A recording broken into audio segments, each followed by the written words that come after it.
धियो यो नः प्रचोदयात्।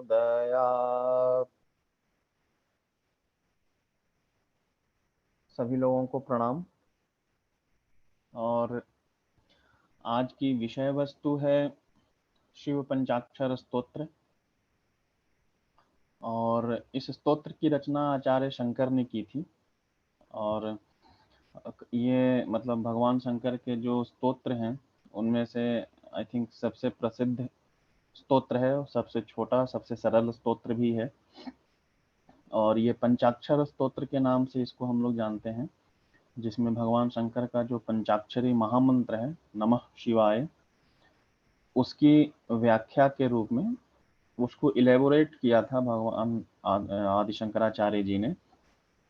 और भगवान शंकर के जिन जिन गुणों को हम लोग देखते हैं और जिन जिन गुणों को फिलोसोफाइज करते हैं उसका वर्णन इन्होंने किया है। इसका जो सबसे पहला श्लोक है वो इस प्रकार आता है। नागेंद्र हाराय त्रिलोचनाय भस्मांगरागाय महेश्वराय नित्याय शुद्धाय दिगंबराय तस्मै नकाराय नमः शिवाय। तो हम लोग देखते हैं कि आदि गुरु शंकराचार्य जी शुरुआत करते हैं न शब्द से। और जो पंचाक्षर स्तोत्र है उसको मतलब प्रथम श्लोक में जो सबसे लास्ट का जो श्लोक का जो खंड है उसमें कहते हैं तस्मै नकाराय नमः शिवाय। मतलब भगवान शंकर जो नकार रूप है, नकार रूप है, उनको हम नमस्कार करते हैं। इसी तरह से आगे के भी 5 श्लोक आता है उसमें, जिसमें तस्मै मकाराय तस्मै शिकाराय ऐसे करके भगवान शंकर के कई गुणों का वर्णन करते हुए वो उनको नमस्कार करते चलते हैं। तो भगवान शंकर के फिलॉसफी को खास करके हम लोग जो गायत्री परिवार से जो संबंधित हैं वो ठीक ठाक तरीके से जानते हैं। अपने गुरु के चलते अपने हमारे जो गुरुदेव जी ने उसकी व्याख्याएं की हैं। और उनका एक अमृतवाणी है, परम पूज्य गुरुदेव की अमृतवाणी जो वाङ्मय है, वाङ्मय नंबर 68, उसका page number chapter number 4 page number 92 में उन्होंने एक प्रवचन का, उसमें संकलन है, उनके प्रवचन का एक संकलन है जिसमें भगवान शिव और उनका तत्व दर्शन करके वो प्रवचन आता है परम पूज्य गुरुदेव जी का, जिसमें वो भगवान शंकर के एक तत्व दर्शन का वर्णन करते हैं। तो उस तत्व दर्शन में जो आदि गुरु शंकराचार्य ने जिन जिन गुणों का वर्णन किया है उसको गुरुदेव ने प्रैक्टिकल स्वरूप में कैसे लिया जा सकता है उसका बहुत ही अच्छा से मतलब उदाहरण देते हुए उन्होंने समझाया है। जैसे हम लोग फर्स्ट स्टेंजा को लेते हैं, जैसे नागेंद्र हाराय त्रिलोचनाय, तो इसका एक सिंपल लिटरल ट्रांसलेशन हिंदी में अनुवाद हो सकता है, होता है कि जो भगवान शंकर है वो नागों की माला जो हार स्वरूप है उनके हार के रूप में स्वयं नागदेव मतलब रहते हैं। तो उसका एक मतलब प्रैक्टिकल फिलोसफी में इस तरीके से अर्थ लिया जाता है कि जो समाज के जो तुच्छ व्यक्ति हैं जिनको दुत्कारा जाता है, भगवान शंकर उनको भी गले लगाए रहते हैं। त्रिलोचन आया है जिनका 3 नेत्र है। 3 नेत्र का मतलब एक आज्ञा चक्र हम लोग मानते हैं कि एक नेत्र के रूप में, इसका मतलब है बिल्कुल साधारण स्वरूप में ग्राउंड लेवल पे जो मानते हैं कि वो व्यक्ति जो है तत्वदर्शी होता है, दूरदर्शी होता है। भस्मांग राग आया, जो उनके अंग राग हैं वो भस्म है। भस्मांतकम शरीरम एक दर्शन यहाँ से आता है कि अपने मृत्यु को हमेशा नजदीक देखते रहना। और जब मृत्यु हमारे नजदीक, मतलब मृत्यु को हम लोग बिल्कुल नजदीक के रूप में देखते हैं कि मृत्यु तो अवश्यंभावी है, तो हम लोग कुछ गलत कर्म करने से बचे हुए रहते हैं। तो इसी तरीके से नित्याय शुद्धाय, जो वो भगवान शिव जो है वो हमेशा नित्य हैं, शुद्ध हैं। और यही शिवोहम, शिवोहम में भी हम लोग मतलब एक आता है कि मैं ही शिव हूँ। और शिव कैसे हैं? नित्य और शुद्ध हैं, इसका मतलब मैं भी नित्य और शुद्ध ही हूँ। दिगंबराय, दिशाएं जिनकी मतलब जिनका वस्त्र है, इसका मतलब वह जो सर्वव्यापी हैं, मतलब आत्मवत सर्वभूतेषु की भावना का तत्व दर्शन यहाँ से आता है। तस्मै नकाराय नमः शिवाय। तो इस तरीके का तत्व दर्शन पूज्य गुरुदेव के उस अमृतवाणी में बहुत अच्छे से मिलता है। मैं थोड़ा सा हट करके नमः शिवाय की जो व्याख्या आती है वेदांत में विशेष करके, और अभेद दर्शनम ज्ञानम अद्वैत वेदांत में, अभेद वेदांत दर्शन में जो भगवान शंकर के पंचाक्षर स्तोत्र की जो व्याख्या आती है, थोड़ा सा हम उसका मतलब वर्णन करना चाहेंगे। बाकी जो स्तोत्र के हिसाब से जो वर्णन है पंचाक्षर का स्तोत्र का, वो गुरुदेव ने उस अमृतवाणी में दिया है। शिव पंचाक्षर स्तोत्र की, उसी स्तोत्र की व्याख्याएं आचार्य शंकर के कई शिष्यों ने और कई अद्वैत वेदांती आचार्यों ने भी की है। तो उस व्याख्या को बिल्कुल संक्षेप रूप में, संक्षिप्त रूप में यहाँ पर हम रखते हैं। तो एक बार उस अमृतवाणी को हम लोग फिर से अध्ययन करेंगे। आप लोग मतलब फिर से अध्ययन कीजिएगा। और इस संदर्भ में तो भगवान शंकर के नमः शिवाय का जो 5 अक्षर है, इसमें हम लोग जैसे पंचकोश के साधक हैं, पंचकोश की उपासना करते हैं, तो वह 5 अक्षर, 5 कोश, पंच तत्व, पंच महाभूत आदि का प्रतिनिधित्व करते हैं। तो नमः शब्द जो है, नमः शिवाय में सबसे पहले नमः आता है और शिवाय जो शब्द आता है, इसकी कई तरीके से व्याख्याएं की गई है। न का अर्थ क्या है, माँ का अर्थ क्या है, शी, व और ये जो 5 अक्षर है, अलग अलग तरीके से इनका अलग अलग तरीके से संस्कृत व्याकरण के अनुसार पदच्छेद करके भी अर्थ का मतलब बहुत ही एक सुंदर अर्थ निकल करके सामने आता है, सुंदर तत्व दर्शन निकल करके सामने आता है। तो नमः शब्द का जो अर्थ है, त्यागो ही नमसो वाच्य, इसका एक व्युत्पत्ति आता है, त्यागो ही नमसो वाच्य। तो नमः शब्द का अर्थ त्याग के रूप में भी लिया जाता है। और भगवान शिव क्या है, आनंद है। और आय जो है, शिव में आय का एक प्रत्यय लगता है जिसका अर्थ होता है फल होता है। तो इसका एक अर्थ आता है यहाँ पर निकल करके, जो हम लोग बहिरंग साधना में बाह्य सामग्रियों का त्याग करते हैं, यज्ञ वगैरह में, यज्ञ का मतलब भी त्याग होता है, तो हम लोग त्याग करते हैं। लेकिन अंतरंग साधना में जो इदम रूप से जो प्रतीयमान जगत है, जिसको हम लोग वेदांत दर्शन में कहते हैं कि जो जगत, आभासी जगत जो हमारे सामने प्रतीत हो रहा है, इसमें हम लोग जो क्षणिक आनंद में अपनी जो हमारी जो लिप्तता है, आसक्ति है, उस आसक्ति का त्याग करते हैं। किसको पाने के लिए? उस परम शिव को, परम आनंद को पाने के लिए। उसकी सिद्धि का भाव आता है यहाँ पर। नमः शिवाय का एक अर्थ यहाँ पर यह आता है। नमः शब्द जो है, उसका एक अर्थ प्रणाम भी आता है, नमस्कार के अर्थ में भी आता है। नम धातु में असुन प्रत्यय लगाते हैं तब नमः शब्द बनता है। यह शब्द जो है विनम्रता का बोधक होता है। विनम्रता कब आती है? जब हम अपना अहंकार का त्याग करते हैं। और नमः का अर्थ हम लोगों ने पीछे देखा, त्याग के अर्थ में भी आता है। तो हम लोग अहंकार का त्याग करके हमारी जो आसक्ति है, ये आसक्ति नहीं कहेंगे, इसको कहेंगे कि हमारी जो भक्ति है, आस्था है, वो भगवान शिव में जो परम आनंद के रूप में उनके ऊपर लगाते हैं और हम लोग उनके गुणों को धारण करते हैं। नमः शिवाय का दूसरा अर्थ यहाँ पर इस तरीके से भी आता है। उसके बाद न शब्द जो है नकारात्मक बोधक में भी आता है। न शब्द निषेधात्मक अर्थ में भी आता है। न मतलब नहीं। तो नैया निषिध्यते, अष्टाध्यायी में एक धातु पाठ है, नैया निषिध्यते। न शब्द जो है निषेध का वाचक होता है। और म जो है, म से मस शब्द का बोध होता है। म स हलंत, मस शब्द का, मसी स धातु का अष्टाध्यायी, पाणिनीय अष्टाध्यायी में अर्थ आता है बदलने वाला, जो बदलते रहता है, जो जिसका रूप, जिसका नाम परिवर्तित होते रहता है, वह मसी धातु उस अर्थ में आता है। और परमेश्वर शिव जो है, जिसमें मतलब हम लोग दर्शन शास्त्र में ये कहते हैं कि जो भगवान है, जो ब्रह्म है, वही इस जगत के रूप में प्रतीयमान हो रहा है। इसको प्रतिबिंबवाद वेदांत, अद्वैत वेदांत में एक मतलब विचारधारा वहां से यह आती है, प्रतिबिंबवाद का, विवर्तवाद का।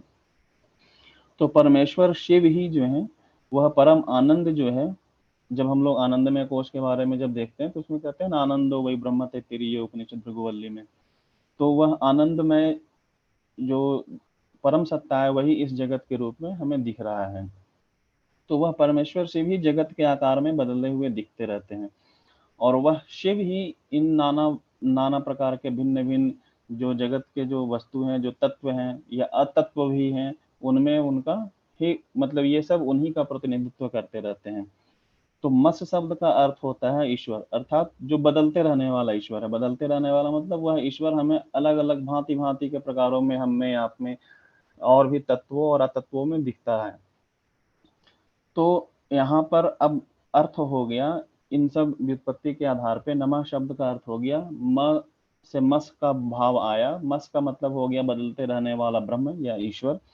छांदोग्य बृहदारण्यक में भी एक कहानी आता है जिसमें प्रकृति और पुरुष का एक संबंध आता है कि वो प्रकृति और पुरुष, तो पुरुष प्रकृति के साथ है मतलब योग करना चाहता है और प्रकृति अपना रूप बदलते रहती है। प्रकृति वह ब्रह्म की माया शक्ति के रूप में आता है और उन्होंने अलग अलग तरीके से अलग अलग रूपों की रचना करते गई।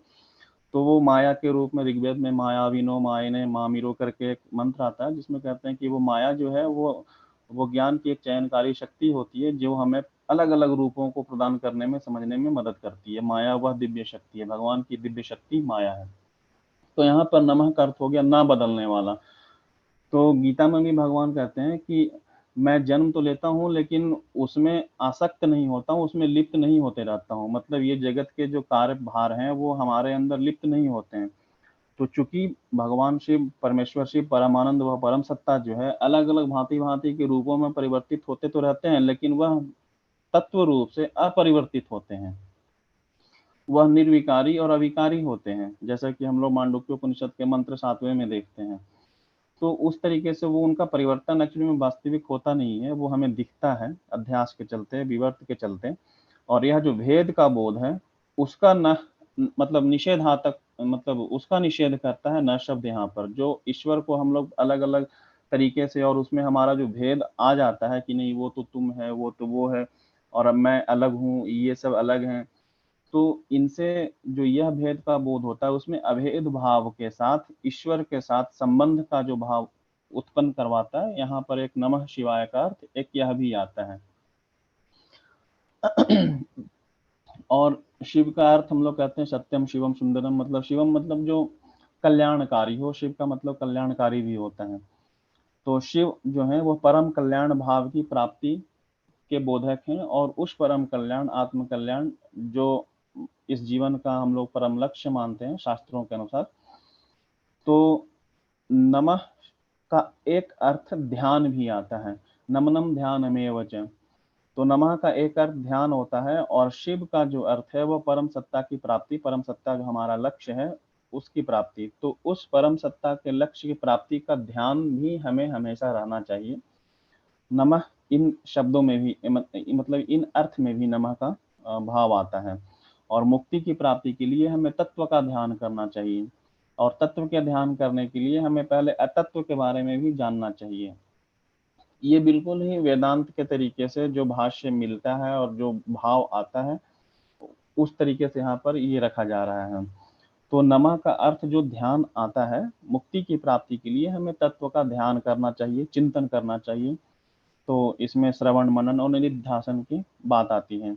तो साक्षी रूप से स्व की जो साधना होती है, जो हम लोग पंचकोश के माध्यम से बिल्कुल शुरुआत से करते हैं, अन्नमय से लेकर के धीरे धीरे अपने क्रमिक स्तर को ऊपर बढ़ाते रहते हैं और ये साइमल्टेनियसली प्रोसेस चलता रहता है। तो साक्षी रूप से जो स्व की साधना करते हैं श्रवण मनन और निधिध्यासन के माध्यम से, वह वास्तविक ध्यान होता है। तो यहाँ पर नमः शब्द हम लोग देखते हैं कि ध्यान का भी बोधक है और शिव ध्यान का प्रथम और अंतिम लक्ष्य होते हैं। तो शिव हमें उस परम सत्ता का मतलब वो हमारे नजरों से हटना नहीं चाहिए, हम मतलब हमारा भटकाव उधर से होना नहीं चाहिए। इस शब्द मतलब नमः शिवाय का एक भाव यहाँ पर एक अर्थ यह भी आता है। और मांडुक्य उपनिषद के भी हम लोगों ने मंत्र 7वें का एक संदर्भ लिया था जिसमें कहते हैं प्रपंचोपशमम शांतम शिवम अद्वैतम चतुर्थम मन्यन्ते स आत्मा विज्ञेय। तो यहाँ पर शिव जो है, शिव के साथ हमारे अद्वैत की मतलब जो बात आती है वो शास्त्र में मतलब शास्त्रों ने ऋषियों ने बताया है और वही हमारी आत्मा भी है और वही जानने लायक है, स आत्मा विज्ञेय। तो हमें इसका लक्ष्य करके हमेशा इसका चिंतन मनन और निधिध्यासन करते रहना चाहिए, इस पे हमारी एकाग्रता बनी रहनी चाहिए। नमः शिवाय का एक अर्थ यहाँ पर यह भी आता है। और नमः शिवाय का जो एक अभेद संबंध के प्रयोजन से निधिध्यासन करना चाहिए। अभेद संबंध मतलब हम लोग बिल्कुल आत्मवत तरीके से, जिसमें कहते हैं कि योग दर्शन में आता है कि हमारा जो जगत के साथ जो जगत का आलोड़न विलोड़न चलते रहता है, जगत का जो क्रियाकलाप चलते रहता है उसमें हमारी मतलब बाह्य क्रियाकलाप में हमारी मतलब आसक्ति बन जाती है। उस आसक्ति से अपने आप को पीछे हटा करके इन सब को बिल्कुल देखते रहना है, पीछे हटना है, अपनी चेतना को थोड़ा सा पीछे करना है और इन सब को निर्विकार भाव से देखते रहना है। हालांकि ये सब बहुत ही कठिन चीज है, बोलना तो बहुत आसान है और इसका हमारे प्रैक्टिकल लाइफ में अक्सर प्रैक्टिस में आते रहता है। हमारे सामने ऐसी ऐसी परिस्थितियां आती रहती हैं जब जब इनकी परीक्षाएं होती रहती हैं, उस समय हमें पता चलता है कि हमारा स्तर कितना हुआ। और अगर नहीं भी है तब भी उसमें कोई मतलब ज्यादा दुख की बात नहीं, हालांकि दुख की बात तो होती है, लेकिन फिर भी हमारा प्रयास चलते रहना चाहिए। दुख की बात तब होती है जब हम लोग प्रयास छोड़ देते हैं, हार मान लेते हैं। तो यहाँ शिव से अभेद संबंध के प्रयोजन से जो निधिध्यासन का जो भाव है, नमः शिवाय का एक अर्थ वहां पर यहाँ पर यह भी आता है। और नमः नमः शब्द का जो साधक, नमः शिवाय का जो साधक है वो वस्तुतः पंचकोश के 5 चरणों का साधक माना जाता है, वेदांत निष्ठा का साधक माना जाता है, जो हमारी दृष्टि में परिवर्तन लाता है। नमः इत्यस्य ध्यानार्थ तत्वे, नमः बिल्कुल ध्यान के रूप में आता है और हम लोग भगवान शिव का ध्यान करते हैं। भगवान शिव का ध्यान किस तरह से करते हैं वो यहाँ पे इस अर्थ में एक भाव यह आता है। और ध्यान और उपासना का अर्थ आप हमारे गुरुदेव ने भी बताया है कि जब हम लोग भगवान के पास में बैठते हैं तो उनके गुण हमारे अंदर आने चाहिए। जैसे हम लोग बर्फ के बगल में बैठते हैं, अग्नि के बगल में बैठते हैं, तो वहां से हमें ऊर्जा मिलती है, ठंडक मिलती है, शीतलता मिलती है। भगवान के पास में जब बैठते हैं, उपासना का मतलब वही होता है, उप आसन, किसी के बगल में बैठते हैं, उनका ध्यान करते हैं, तो हमारे अंदर उनके गुणों का ग्रहण का कार्य चलते रहना चाहिए। तो बहिरंग साधना तो ठीक है, मतलब एक माहौल बनाने के लिए होता है, लेकिन उपासना का एक अंतरंग भाव यह आता है जो गुरुदेव अक्सर अपने अमृतवाणी में, अपने प्रवचन में बताते रहते हैं। नमः शिवाय का एक पदच्छेद आता है, शिव नमः ऐ। शिव सर्व संहारक के रूप में हम लोग उनको जानते हैं। और शिव का जो व्युत्पत्ति मिलता है हमें वैदिक वांग्मय में, वो शिंग स्वप्ने धातु से, उसमें अवर्णादिक वन प्रत्यय लगाते हैं और उसका निपातन से जो इकार की जो मात्रा आती है उसमें शिव शब्द का व्युत्पत्ति होता है। और चूंकि यहाँ पर शिव को हम लोग संहार कारक के रूप में ले रहे हैं, तो इसका अर्थ यह होता है जो सिंह स्वप्ने, जो स्वप्न बोधक या समस्त संसार है, समस्त जगत है, जिसको कहते हैं प्रातिभाषिक सत्ता। चूंकि हम लोग ये व्याख्या मतलब वेदांत दर्शन के आधार पर कर रहे हैं, तो उसके हिसाब से समझाने की कोशिश कर रहे हैं। जो 3 प्रकार की सत्ताएं मानी जाती हैं, एक तो प्रातिभाषिक, वास्तविक और पारमार्थिक। तो जो ये एक्चुअली में जो स्वप्न की सत्ता, जो भी बीच वाली जो सत्ता है, और जो प्रातिभाषिक और वास्तविक जो हम लोग अभी दिख रहा है, ये वास्तविक में आ गया। तो यह जो प्रपंच है, इनका जो संहार करते हैं और इसके संहार से हमारी दृष्टि को और उज्जवल बना करके जो पारमार्थिक सत्ता तक की स्थिति है, वहां तक जो ले जाते हैं, वह शिव है। तो इस शिव शब्द का एक अर्थ यहाँ पर यह हो जाता है कि यहाँ पर संहारक मतलब विलीन हो जाता है। हमारे दृष्टि को उज्जवल बनाने का अर्थ हो गया कि ये जो प्रपंच दिख रहा है वह विलीन हो जाता है और हमें जो वास्तविक जो तत्व है वह दिखने लगता है, हम लोग उसको देखने में सक्षम हो जाते हैं। तो इस प्रकार इसका अर्थ यह होता है कि यह जो सारा प्रपंच है जिसमें विलीन होता है, प्रलय काल में जिसमें विलीन हो जाता है, या जब हमारी स्थिति उस स्तर की हो जाती है, तो यह सब दिखना बंद हो जाता है। दिखना मतलब यह इस भाव में नहीं देख पाते, इसके लिए फिर भाव हमारा जो है वह बदल जाता है। वह शिकार शिव है। यहाँ पर तस्मै शिकाराय नमः शिवाय। तो प्रलयाधिकरण के रूप से, मतलब जहां पर अधिकरण प्रलय है, प्रलय का मतलब इसका विनाश, इस दृष्टिकोण का, इस दृष्टिकोण का विनाश, और इसका अधिष्ठान कौन है, इसके मतलब यह स्थित किसमें, वह शिव में है। तो यहाँ पर नमः शिवाय जो है इस तत्व को संबोधित करता है।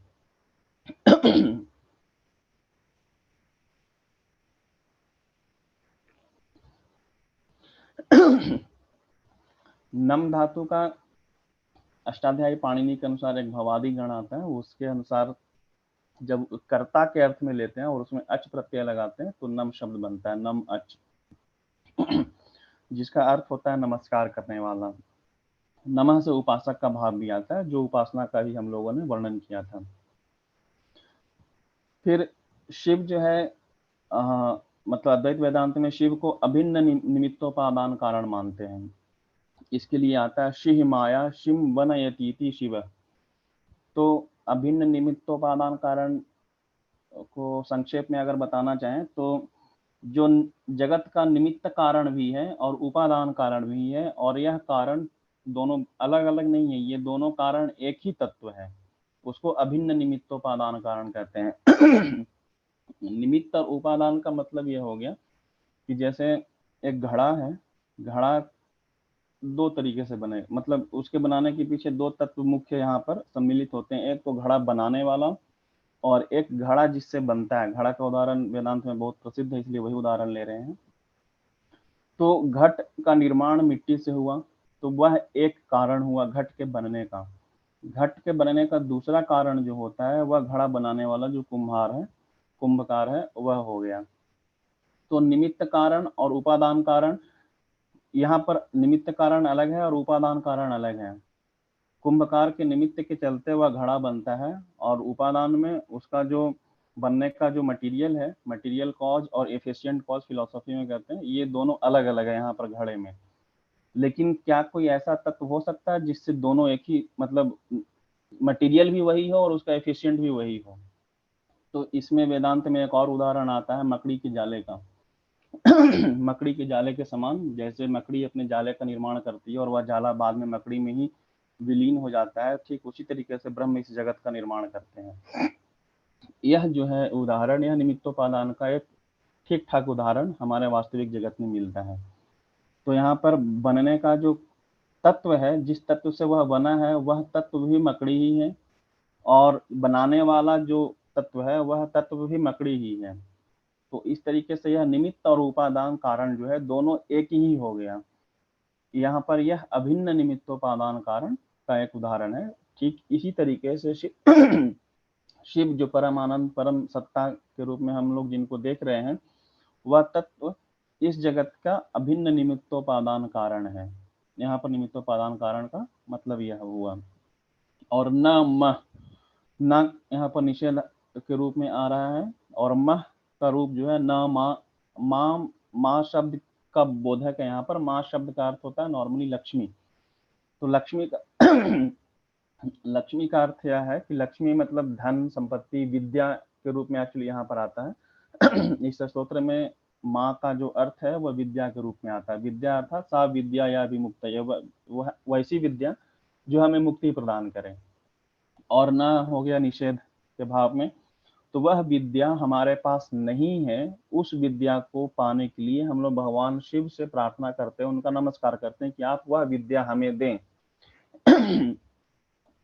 तो नमः का मतलब हो गया यहाँ पर अज्ञान के कारण जो हम आनंद में लिप्त हैं, क्षणिक आनंद में जो लिप्त हैं, उस आनंद को हटा करके हमें आप वैसी विद्या दें, ऐसा दृष्टिकोण प्रदान करें कि हम लोग परम आनंद में लिप्त रहें। तो नमः शिवाय का एक अर्थ यहाँ पर यह भी आता है। और न शब्द जो है वो नेति नेति, जो हम लोग वैदिक वाङ्मय में देखते हैं, वो नेति नेति का जो भाव आता है कि यहाँ यही अंत नहीं है, इसके आगे भी बहुत कुछ है। नेति नेति ति नहीं अर्थ, न का अर्थ यहाँ पर नेति नेति के रूप में भी आता है। और भगवान शिव जो है वेद से उत्पन्न जो नेति नेति में नई का जो अर्थ आ रहा है उसको भी माप लेते हैं। माप लेते हैं मतलब उसको भी जानते हैं। मतलब उनके मतलब जानने से परे कुछ भी नहीं है। वेद जिसको नेति नेति कह रहे हैं कि यही अंत नहीं है, इसके बाद भी कुछ है जो हमें नहीं पता, जो वेदों में वर्णित नहीं है। ऋषियों ने यहाँ तक साहस किया है, अपने सर्वज्ञ होने का दावा ऋषियों ने भी नहीं किया है। और ऋग्वेद में उसी असर्वज्ञता को ऋषियों ने नेति नेति के भाव में प्रकट किया है। और जो भगवान शिव हैं वह जो परम सत्ता है जिससे इस समस्त जगत की उत्पत्ति हुई है, इसका मतलब वह सब कुछ जानते हैं, सर्वज्ञ वही हैं। तो उसको भी सर्वतोभावेन जो जान लेते हैं, जो वेदों में जिनको नेति नेति कहा गया है, सर्वतोभावेन तरीके से उसको भी जो जानते हैं वह भगवान शिव है, वह परमात्मा सत्ता है। तो हम उनको नमन करते हैं। एक नमः का भाव यहाँ पर आता है। और यहाँ पर भगवान शिव का एक तरीके से पर्यायवाची के रूप में नमः शब्द आ जाता है। और यहाँ पर इसलिए नमः परमेश्वर बोधक भी होता है, जो न को जानते हैं। न को मतलब जो नेति नेति, जो अनंत ज्ञान है, उस ज्ञान को भी जो माप लेते हैं, जो जान लेते हैं, वह नम हो गए। तो इस तरीके से हम लोग देखते हैं कि नमः शिवाय का बहुत सारा अर्थ है, और हम लोग जब भी उपासना जब करते हैं या नमः शिवाय, ओम नमः शिवाय की जब मतलब जप करते हैं या इस पर चिंतन करते हैं, तो हमारे पास यह सारे विचार होने चाहिए कि सिर्फ मंत्र जप, जैसे गुरुदेव कहते हैं ना, गायत्री मंत्र अगर जपना है तो दो चीजें उसमें, हालांकि बहुत सारी चीजें मतलब महत्वपूर्ण मायने रखती हैं, लेकिन दो चीजें होती रहनी चाहिए। एक तो गायत्री मंत्र का जो अर्थ है उस पर हमारा चिंतन सदैव चलते रहना चाहिए कि उसका अर्थ क्या है।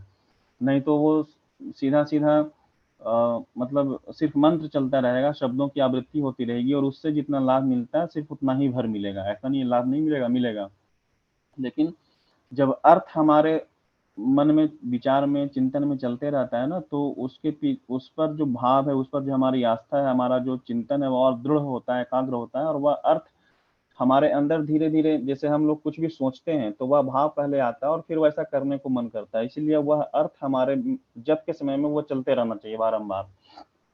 ऐसा नहीं है कि अर्थ को दोहराना है बिल्कुल शब्द रूप में, दोहराना मंत्र ही है, आवृत्ति मंत्रों की ही होनी चाहिए, लेकिन भाव उसका ये रहना चाहिए कि हाँ इसका यह भाव है, वह हमारे भावना के लेवल पे, भावना के स्तर पे आते रहना चाहिए। और उस तरीके से ये, और दूसरा जो मंत्र शब्द हमारे जप के समय में मतलब मानस पटल पर चलते रहते हैं, जैसे ओम भूर्भुवस्सुवः या नमः शिवाय, तो उन मंत्र शब्दों पर हमारी एकाग्रता बनी रहनी चाहिए, उस पर ध्यान, उस पर चिंतन बना रहना चाहिए। तो उन शब्दों पर चिंतन और उसके भावों का चिंतन। तो जब भी नमः शिवाय हम लोग जप करें या नमः शिवाय की बात जहाँ पर भी निकले, तो इन सब अर्थों को हम लोगों को ग्रहण करना चाहिए कि इसके मतलब ये बहुत ही संक्षिप्त है, इसके अलावा भी बहुत सारे भाष्य हैं इस पर। तो विशद भाष्य आचार्य शंकर के जो साक्षात शिष्य हैं, आचार्य पद्मपाद, उन्होंने एक मतलब छोटी सी कंडिका लिखी थी, छोटी सी पुस्तिका लिखी थी, जिस पर बाद में कई विद्वानों ने भाष्य किया है, पंचाक्षर स्तोत्र के ऊपर ही, मतलब इस पंचाक्षर स्तोत्र नहीं, पंचाक्षर मंत्र के ऊपर ही, जिस पर आचार्य शंकर ने स्तोत्र में उसको बिल्कुल सरल रूप में निकाल करके लाया था। तो यह बहुत ही छोटा सरल 5 श्लोक का यह मंत्र है, और इसमें जो और प्रैक्टिकल फिलोसफी की जो बात है वो गुरुदेव ने अपने तत्व दर्शन में रखा है, अपने अमृतवाणी में रखा है, जिसमें उन्होंने शिव परिवार की चर्चा की है। शिव परिवार होता क्या है, शिव भगवान शिव का जो भी अंगराग है, गले का हार है, उसकी बहुत ही अच्छी तरीके से व्याख्या की है, वो हम लोग एक बार देख सकते हैं।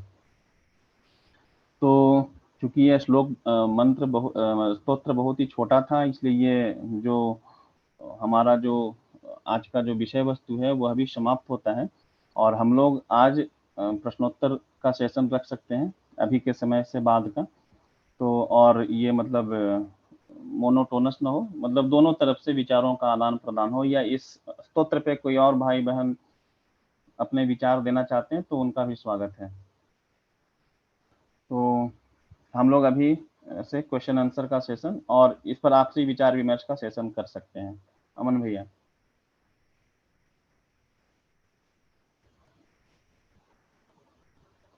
जी भैया, बहुत बहुत धन्यवाद। तो इसमें कोई प्रश्न बनता हो या फिर आपसी चर्चा हो तो उसको किया जा सकता है। जी। या इसी स्तोत्र पे कोई और अपना विचार रखना चाहते हैं नमः शिवाय या पंचाक्षर स्तोत्र के ऊपर ही, तो वो लोग भी रख सकते हैं।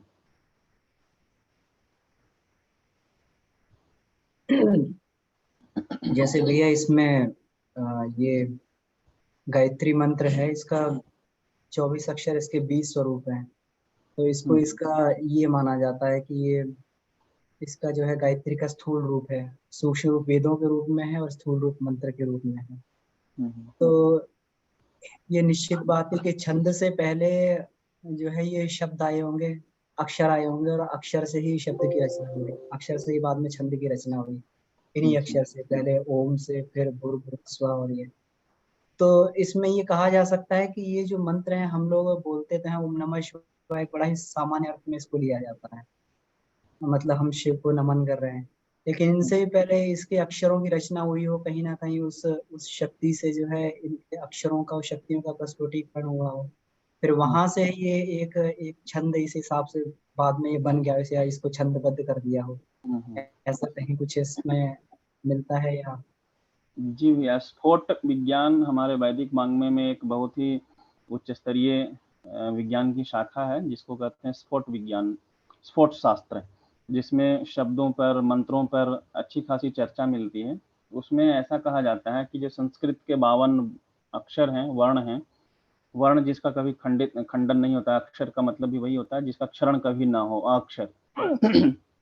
तो वो क्षरण क्यों नहीं होता है? तो ये जो 52 जो वर्णमाला के 52 वर्ण हैं, वो ऋषियों ने जब अपने ध्यानावस्था में हमारे अंदर के जो हार्मोन्स हैं, जो ग्लैंड्स हैं, या जो स्पंदन है हमारे शरीर के अंदर में ही, उन स्पंदनों को उन्होंने महसूस किया, और उसके बाद उसका अपने ध्यान आकाश में जो ग्राफिकल रिप्रेजेंटेशन हुआ, और उस स्पंदन की ध्वनि जो थी, उस ध्वनि को और उस ग्राफिकल रिप्रेजेंटेशन को उन्होंने वर्णमाला के रूप में प्रस्तुत किया।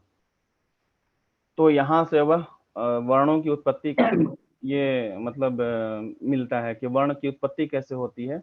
तो वो सारे वर्ण हमारे शरीर के किसी न किसी अंग के स्पंदन के रूप में उभरते रहते हैं, और उसका ग्राफिकल रिप्रेजेंटेशन जो है, इस तरीके से लेखन कला का विकास हुआ वहां पर। ये बहुत ही पहले की, मतलब जो स्पोर्ट शास्त्र के अनुसार बहुत ही पहले की बात, जब सर्वप्रथम वर्णों की उत्पत्ति कैसे लिखा जाना चाहिए और उसका उच्चारण हमारे मुंह से ध्वन्यात्मक उच्चारण क्या होना चाहिए, ये वहां से आता है। हालांकि संस्कृत व्याकरण इसी को भगवान शंकर के जो अयुण वाला है, वरट वाला जो आता है 14 सूत्र, जो माहेश्वर सूत्राणी आता है, वहां से हम लोग इसकी रचना को मानते हैं।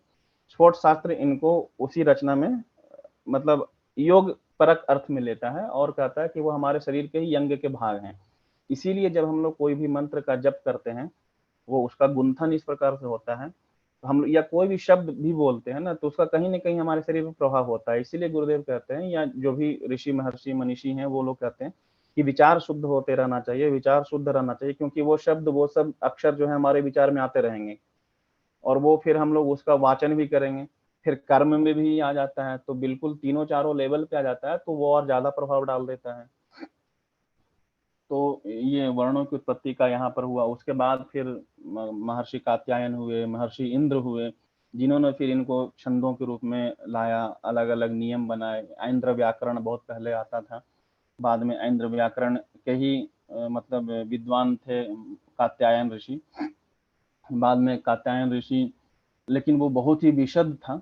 इसके बाद में इसको संक्षेप में मतलब सूत्र के रूप में 3900 4000 सूत्र के आसपास में महर्षि पाणिनि ने इसको गुंथित किया। ये जितने भी मतलब लेखन कला और बोलने के जो भी चीज है व्याकरण का, जिससे हम लोग शुद्ध बोल सकें और लिख सकें और समझ सकें सही अर्थों को जो अर्थ को व्याकृत करे वह व्याकरण होता है, तो इसके सही अर्थ को उन्होंने लाया। इसके बाद फिर 2000 2500 साल पहले महर्षि पतंजलि का आविर्भाव हुआ, जिन्होंने उसी महर्षि पाणिनि के अष्टाध्यायी पर एक महाभाष्य लिखा, जो 9 खंडों में उपलब्ध होता है। गीता प्रेस से नहीं, कहीं प्रकाशन का नाम हमको याद नहीं है, लेकिन वो लोग अच्छा खासा महाभाष्य, इसीलिए उसको महाभाष्य कहते हैं, क्योंकि बहुत ही बृहद भाष्य है। और पतंजलि ऋषि के महाभाष्य के बाद ही ऐन्द्र व्याकरण लुप्त हो गया। उसकी मतलब जो समाज में जो होता है ना, जिसका ज्यादा उपयोग होगा वही रहेगा।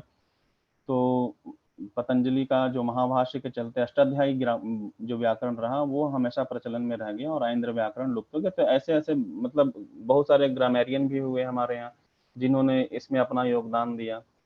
तो अर्थों, वर्णों की उत्पत्ति से लेकर के पूरा विकास क्रम इस प्रकार से आता है। भाषा का विकास क्रम जो हम लोग पढ़ते हैं, तो खास करके संस्कृत भाषा का, तो इसमें एक लेखक हैं, लेखक का नाम नहीं याद है, लेकिन उन्होंने 5 खंडों में अच्छा खासा उनका, जैसे हमारे गुरुदेव का एक वाङ्मय आता है, वो उस तरीके का पुस्तक ग्रंथ है, और 5 खंडों में उन्होंने संपूर्ण रूप से वर्णन किया है कि भाषा का उत्पत्ति और विकास खास करके संस्कृत भाषा का कैसे हुआ है। जी। तो इसमें ये कहा जा सकता है कि ये जो है, जिसको अपन ये ओंकार बोलते हैं, तो ओंकार से ही इसके बाद में सारे वर्णों की उत्पत्ति हुई है, और ये शक्ति के रूप में उत्पत्ति हुई, और फिर बाद में इनको जो है छंदबद्ध करके इनको जो है मंत्र के रूप में हमारे ऋषियों ने इसको मंत्र दृष्टा ऋषि उन्होंने जो है। तो इसमें जैसे हम लोग ये कहते हैं ओम नमः शिवाय का उच्चारण करते हैं, तो इसमें ओम नमः शिवाय केवल ये एक स्तुति मात्र ना रह के, तो फिर हमारे अंदर ये जितने भी, जैसे हमने अभी पंचाक्षरी का ये किया, तो ये सारी प्रॉपर्टीज को हमारे अंदर जो है ये जागृत करता होगा कहीं ना कहीं। उन पर स्पंदन करता होगा, जो हमारी ग्रंथियां अंदर हैं तो उनमें स्पंदन पैदा करता होगा। उसमें जो है हार्मोनल सिक्रेशन वैसे होते होंगे और व्यक्ति धीरे धीरे वैसा बन जाता होगा। इस तरीके से जरूर ऐसा कुछ विज्ञान होगा इसमें। जी जी।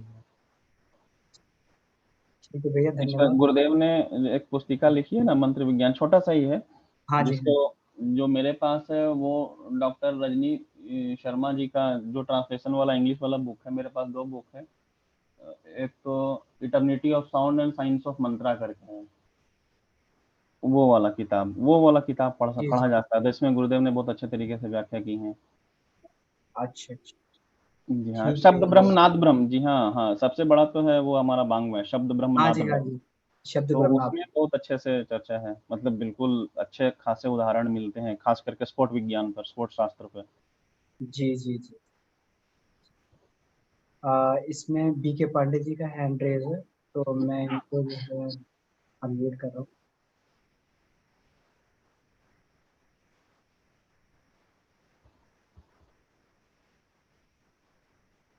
जी भैया, अपने आप को अनम्यूट कर लीजिए आप।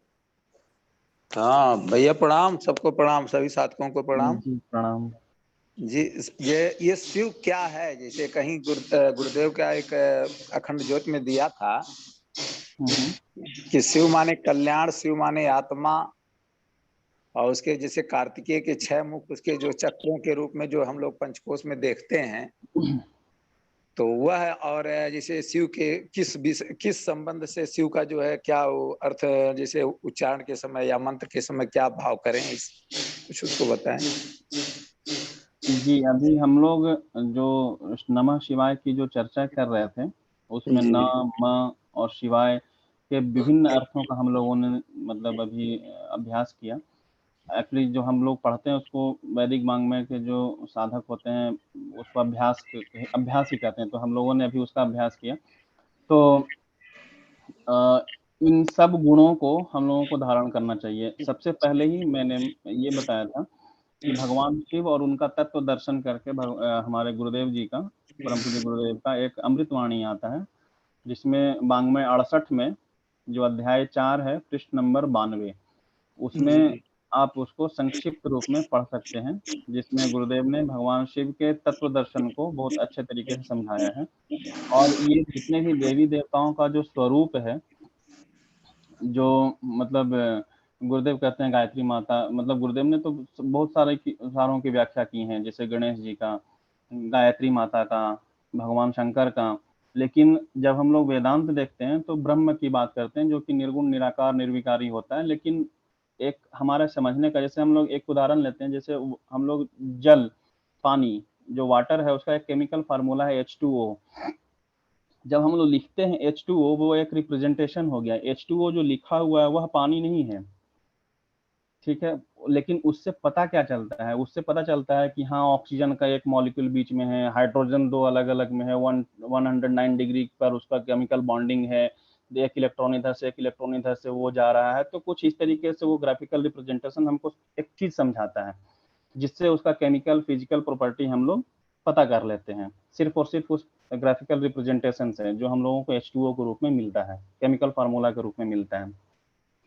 तो ये जो देवी देवताओं का जो अलग अलग स्वरूप दिखता है हम लोगों को, ऋषियों ने इसकी स्थापना इसलिए की थी कि हम लोग इनके पीछे का जो हाई लेवल का जो फिलॉसफी है उसको बिल्कुल सही तरीके से सरल भाव में समझें। और ये हम जब देखते रहेंगे, जो चीज दिख नहीं रहा है ना, तो उसका अपने अंदर अधिष्ठान होना, अपने अंदर समावेश करना, वो थोड़ा सा मतलब हमारा जैसे लोगों का जो समझ का स्तर है उसके लिए कठिन हो जाता है। ऋषियों ने तो समझ लिया उसका तत्व दर्शन कि शिव क्या है, सब एक ही हैं, और सब लोग तो मतलब सबका एकत्व है। शिव और गायत्री और गणेश कार्तिकेय, शिव मतलब विष्णु कृष्ण राम, ये सब अलग अलग नहीं, सब एक ही हैं। लेकिन इन्होंने इनकी गाथाओं के आधार पे एक रिप्रेजेंटेशन तैयार किया, और उसके आधार, ये बिल्कुल मैं तत्व वाला व्याख्या कर रहा हूँ, कहीं ऐसा ना हो कि इस बात को अलग तरीके से ले लिया जाए। और मैं इनकी ऐतिहासिकता को नकार नहीं रहा हूँ, खास करके जब मैं राम और कृष्ण की नाम ले रहा हूँ, तो इनकी ऐतिहासिकता को नकारना मेरा उद्देश्य नहीं है। मैं इनकी ऐतिहासिकता में भी मतलब फर्म बिलीफ है मेरा। इसके अलावा जो तत्व दर्शन की हम लोग बात कर रहे हैं उस पर मैं आता हूँ फिर से। तो ये सब जो रिप्रेजेंटेशन है ये उनके गुणों का बोध करवाता है, और उनके गुण का जो उनके पीछे जो फिलॉसफी है उस फिलॉसफी को हम लोग अपने मतलब प्रैक्टिकल वे में कैसे ग्रहण कर सकें, कैसे समझ सकें, उसको मतलब एक सुदृढ़ आधार प्रदान करने के लिए इन देवी देवताओं का स्वरूप आता है। जैसे अभी गुरुदेव एक जगह पर कहीं प्रवचन में मैंने देखा जिसमें वो कहते हैं दुर्गा माता के अब 10 मतलब 10 हाथ हैं या 20 हाथ हैं, जैसे भी अभी किसी का 10 हाथ 20 हाथ होगा, मतलब ये बिल्कुल ही अजीबोगरीब कल्पना लगती है। लेकिन उनके अंदर में अलग अलग ये भी है, क्या कहते हैं, अलग अलग अस्त्र हैं, शस्त्र हैं, कुछ में कमल है, कुछ में वरद हस्त भी है, तो उन सब का एक अलग भाव आता है कि उसमें क्या है। तो या जैसे रावण के लिए कहते हैं कि उसका 10 सिर होता है। अभी रावण का 10 सिर होगा, फिर वो मतलब सोना, मतलब ये बिल्कुल थोड़ा सा अजीब है। लेकिन इसका एक भाव यह आता है कि 10 व्यक्ति जितना ज्यादा सोच सकता था उतना ज्यादा अकेले रावण सोच सकता था, कुछ इस तरीके से भाव आता है। तो यहाँ पर भगवान शंकर का जो स्वरूप है उस स्वरूप का गुणबोधक तरीके से जो व्याख्या है वो आपको, आप जो वो गुरुदेव का जो अमृतवाणी है 9268 में, अध्याय 4 और पृष्ठ नंबर 92 में, वो आप देख सकते हैं। उसमें शिव परिवार का वर्णन करते हैं जिसमें अलग अलग तरीके के जो फूड चेन जो श्रृंखला आती है। अभी शेर है जो बैल को खा जाता है, मोर है जो सांप को खा जाता है, सांप है जो चूहे को खा जाता है, और ये सब एक ही परिवार में बिल्कुल कितने अच्छे मतलब समन्वयकारी तरीके से रह रहे हैं। तो हमारा जो समाज होना चाहिए वो समाज कुछ इस तरीके का समतावादी समाज होना चाहिए। हमारे यहाँ समता चतुष्टय करके एक सूत्र आता है जिसमें शांति, धृति, क्षमा आदि आदि का एक वर्णन आता है, जिसमें कितने अच्छे तरीके से इस परिवार में ये सारे परस्पर विरोध करने वाले जीव जंतु भी रह रहे हैं। तो हमारा समाज जो है वैविध्य से भरा पूरा है, और उस विविधता में एकता बनाए रखते हुए कैसे जीवन यापन करना चाहिए वह हमें शिव परिवार से सीखना चाहिए। तो शिव परिवार का एक अर्थ यहाँ लेते हैं।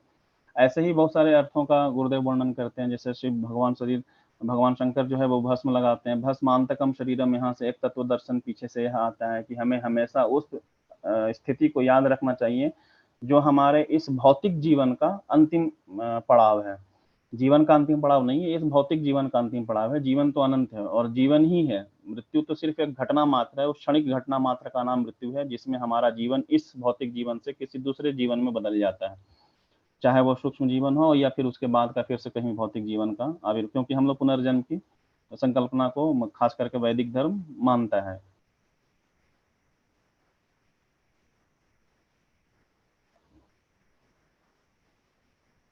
जी भैया, बहुत बहुत धन्यवाद। इसके बाद विपुल मिश्रा जी हैं, उनका हैंड रेज है। जी विपुल जी। प्रणाम भैया। जी भैया प्रणाम। भैया मेरा ये एक क्वेश्चन है, जैसे आपने बोला स्फोट विज्ञान, ठीक है। तो भैया जैसे नॉर्मली साधक हम लोग जब जैसे करते हैं, तो जब जब मानसिक हो जाता है तो क्या उसका लाभ नहीं मिलता होगा? तो फिर क्या, जैसे जब शब्द ही स्फोट नहीं रहेगा तो क्या उन ग्रंथियों पे हिट नहीं होगा, तो उसके जो स्थूल प्रभाव है वो क्या प्राप्त नहीं होते होंगे? बिल्कुल प्राप्त होते हैं भैया। मैंने शब्द का मतलब सिर्फ ये नहीं कहा कि ध्वनि जब हमारे मुख से निकलती है तभी, वह स्पंदन तो हमारे अंदर चल ही रहा है ना, वो तो किसी को सुनाई नहीं दे रहा है। और ऋषियों ने उसको देखा था, इसीलिए उनको दृष्टा कहते हैं कि उन्होंने उसका साक्षात्कार किया, उसकी रचना नहीं करते हैं। हम लोग कहते हैं जैसे गायत्री मंत्र के दृष्टा ऋषि विश्वामित्र हैं। इसका मतलब उन्होंने गायत्री मंत्र की रचना नहीं करी थी, गायत्री मंत्र का उन्होंने दर्शन किया था अपने ध्यान आकाश में। तो हम लोग जब जप करते हैं तब भी उसका प्रभाव उतना ही पड़ता है।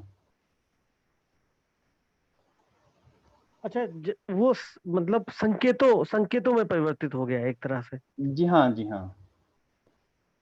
ओके ओके, मतलब वो रेडिएशन हो गया तो फिर वो मतलब व्यापक हो जाती है रेडिएशन, जी हाँ, मतलब फिर वो।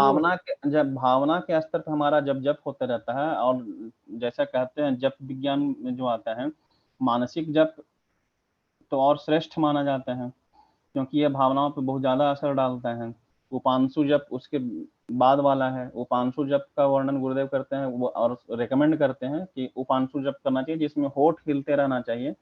वो इसलिए वो ऐसा बोलते हैं ना कि जैसे कभी कभी गायत्री मंत्र में खास करके जब तत्सवितुर्वरेण्यम का जब बोलना होता है ना, तो जब होठ बंद रहता है ना, तो वो तत्सवितुर्वरेण्यम में जीव हिलना चाहता है, वो हिल नहीं पाता है। वहां पर थोड़ा सा ना मेशी टाइप का हो जाता है जब हम लोग जप करते हैं तब। लेकिन जब हम लोग होठ हिला करके जब वहां पर जप करते हैं, तो वो बिल्कुल फ्लो में तत्सवितुर्वरेण्यम का भाव बहुत अच्छे से वो अंदर में आता है। तो कुछ कुछ टेक्निकलिटीज है, और जब तो आप कैसे भी करें बहुत सुंदर है, मानसिक जप बहुत बढ़िया है, और हम तो मानसिक जप ही ज्यादा करते हैं। तो ऐसा नहीं है कि मानसिक जप करेंगे और ध्वनि उसका प्रभाव नहीं होगा, बिल्कुल होता है, और उतना ही होता है। इवन मानसिक जप अगर बढ़िया से हो रहा है और उस पर हमारी चिंतन एकाग्रता बनी रहती है, तो और ज्यादा प्रभाव होता है। जी जी भैया जी, जी भैया जी। और भैया जी एक जैसे ये है कि मतलब मानसिक जप में जैसे होते होते होते कभी कभी मतलब अपने आप पे ही ये लगने लगता है कि हो रहा है कि नहीं हो रहा है, वो भाव पे ज्यादा चला जाता है। जैसे यदि प्रकाश के ध्यान के साथ कर रहे हैं या कुछ भी कर रहे हैं, तो ऐसा लगता है प्रकाश ही बच रहा है, तो फिर भी कंफ्यूजन होने लगता है कि जब हो भी रहा है नहीं हो रहा है, तो गुरुदेव बाद ने, में लग हाँ जी हाँ, हाँ। गुरुदेव ने इसका भी एक जगह पे कहीं उदाहरण दिया है। उनका उदाहरण कुछ इस तरीके का था कि जब जप करते हैं और ध्यान करते हैं और माला भी हाथ में चलते रहता है, तो कभी कभी होता है कि माला गिर गया, या माला गिर नहीं गया, माला पर उंगली रुक गया और जब चल रहा है लेकिन वो माला नहीं खिसक रहा है। मतलब वो उस समय वो जो है ना स्थिति बन जाती है कि बस माला खत्म हो गया और सिर्फ जप रह गया और ध्यान रह गया। तो जप जो है वो ध्यान का एक, मतलब ध्यान के प्रक्रिया का ही एक भाग है। हालांकि जप का भी एक अपना विज्ञान है, और यज्ञों में जप यज्ञ हमारे भगवान श्री कृष्ण ने गीता में कहा है कि श्रेष्ठ है। लेकिन ये अगर जप वहां पर जहां पर स्थिर हो जाता है और मन में सिर्फ वह ध्यान बचा रहता है, तो उसमें भी कोई बुराई नहीं है, उसमें भी वो भी बहुत अच्छा भाव है, बशर्ते कि वह सही अपने अर्थों में होते रहना चाहिए। जी जी भैया जी, धन्यवाद। अच्छा भैया, ये विपुल भैया की बात में जो है एक मेरा भी अनुभव है इसमें, कि जैसे भैया होता है मंत्र बोलते बोलते जो है, और व्यक्ति समाधि अवस्था में ध्यानात्मक अवस्था में चला जाता है। तो उस समय ध्यान तो एक ये है, इसमें माध्यम मात्र है, कि जब ध्येय और ध्याता जो है, ध्याता और ध्येय दोनों एकाग्र हो जाते हैं, एक साथ हो जाते हैं, और ध्यान की प्रक्रिया बीच में गायब हो जाती है जो अवलंबन था। हम्म।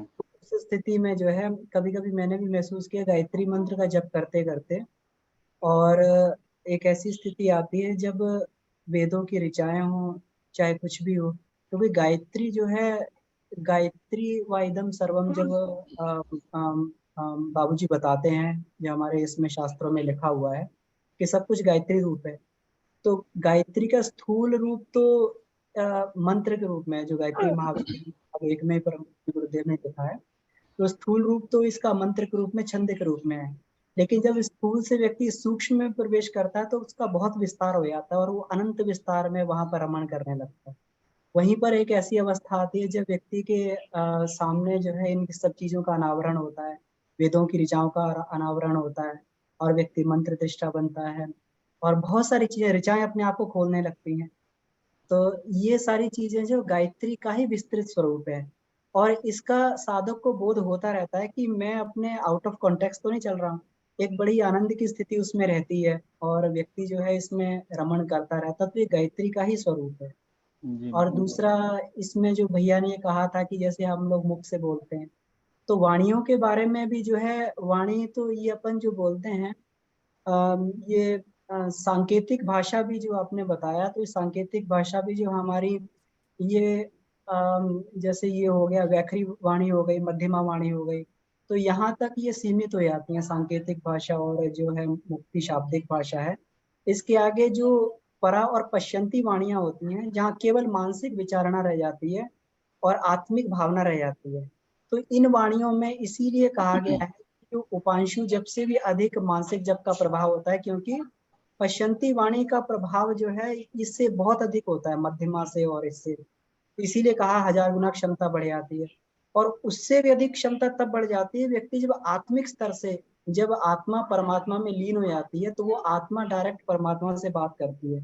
तो उस तरह के जब जो है उसमें लाखों करोड़ों गुना जो है वो अधिक हो जाता है और साक्षात्कार वाली स्थिति आ जाती है, जब एक छोटी सी फ्लैश से जो है व्यक्ति का पूरा जो है एकदम आत्म साक्षात्कार वाली स्थिति में पहुंच जाता है। और इसमें जो है कितना कोटि कोटि ज्ञान जो है व्यक्ति के जीवन में वैसे उतर जाता है।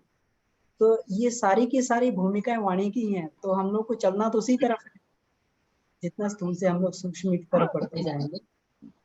ऐसा मुझे समझने में आया भैया गुरुदेव के जी भैया, कोटिंग से। बिल्कुल सही आपने बताया। और उस स्तर पे जब जाते हैं, मतलब ध्यान जब जाता है तो जैसा कि आपने बताया कि ऋचाएं अपने आप को खोलते जाती हैं। ऋचाएं अर्थात जो भगवान का जो परम ज्ञान है, जो मतलब परम आकाश में व्याप्त है, वो हमारे पास, मतलब हम लोग एक तरीके से एक अच्छा रिसीवर बन जाते हैं, वो फिर जी ग्रहण करते जाते हैं। जी इसमें ऋग्वेद में मंत्र भी आता है, ऋचो अक्षरे परमे व्योमन करके। जी जी ये जी जो जी ऋचाएं की जो है वो सारा संकल्पना परम व्योम व्योम में में होता रहती है। जी जी जी। हाँ भैया, इसमें आगे भी कुछ है, वो एक्चुअल में मैं याद नहीं कर रहा, याद नहीं कर पा रहा उसमें। हाँ चलो फिर मैं चर्चा करूंगा दोबारा है। इसमें, जी इसी जी इसी ऋचा में, ऋचा अक्षय परम व्योमन। ठीक। अच्छा, आगे किसी का प्रश्न हो तो प्रश्न पूछ सकते हैं। जी हाँ, दुबे जी, उनके चौहान जी भाई साहब का हैंड रेज है। वैसे प्रणाम। एक बहुत सिंपल सा छोटा सा प्रश्न है एक्चुअली, जो व्यावहारिक जीवन में सबके काम भी आता है। जैसे कि गायत्री मंत्र जपते हैं और हम लोगों को पता है कि हर जब मंत्र जपते समय हर अक्षर का कहाँ प्रभाव होता है।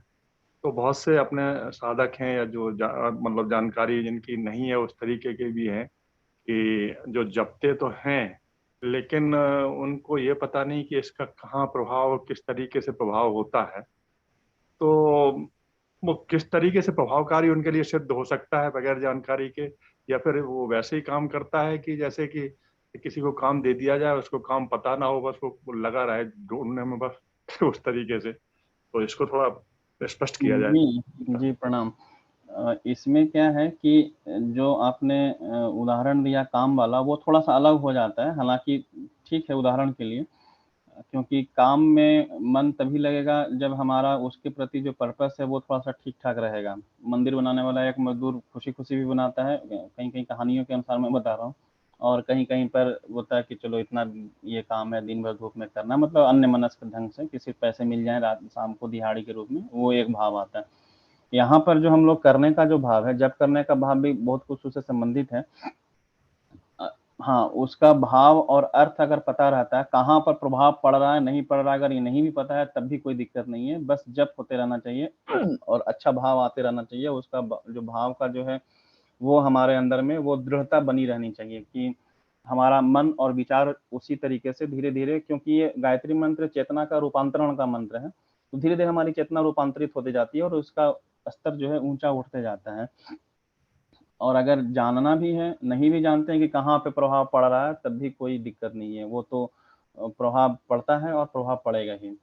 जहाँ तक जानने की बात है, तो गुरुदेव ने वो छोटी छोटी पुस्तिकाएं लिखी हैं, गायत्री महाविद्या का तत्व दर्शन जो श्रृंखला है, उसमें गायत्री की 24 शक्तियाँ, गायत्री के 14 रत्न, गायत्री गीता, गायत्री की मतलब इस तरीके से 5-7 पुस्तकें हैं, और नहीं तो वाङ्मय में जिसको संकलित किया गया है गायत्री महाविद्या का तत्व दर्शन करके, उसको देखा जा सकता है बीच बीच में। ऐसा कोई जरूरी नहीं है कि हमेशा हमारे माइंड में भरा हुआ रहना चाहिए, याद नहीं भी है तब भी कोई दिक्कत नहीं, लेकिन एक बार पढ़ लेने से वो क्या होता है कि वो भाव थोड़ा सा और उसको एक आधार मिल जाता है कि हाँ ये हो रहा है, और फिर मजा आने लगता है फिर करने में। हाँ एक्चुअली जो गुरुदेव एक जगह लिखते भी हैं कि अपना जो मंत्रों की संरचना इस तरीके से की गई है कि उसका अर्थ न जानते हुए भी जो है जी हाँ, आवश्यक प्रभाव अपनी जगह पड़ता है। बिल्कुल सही। बहुत सारे मंत्रों का तो अर्थ होता है, जैसे बीज मंत्र जो होते हैं ना, उन सब का सिर्फ और सिर्फ एक विज्ञान है। जी तो बीज मंत्रों का कोई एक मतलब कहें कि हाँ ये अर्थ है वह अर्थ नहीं है। नमः शिवाय का बिल्कुल शाब्दिक अर्थ है, हम भगवान शंकर को नमस्कार करते हैं, लेकिन अभी हम लोगों ने देखा कि कितने सारे अर्थ हैं, नहीं भी पता है तब भी। लेकिन हाँ, अगर इसका तत्व दर्शन पता रहता है ना, तो एक भावना को एक आधार मिलता है, और उसके हिसाब से फिर हमारा विचारधारा उधर चलता है कि हाँ इधर चलना है। ये अंतर है। बहुत सही।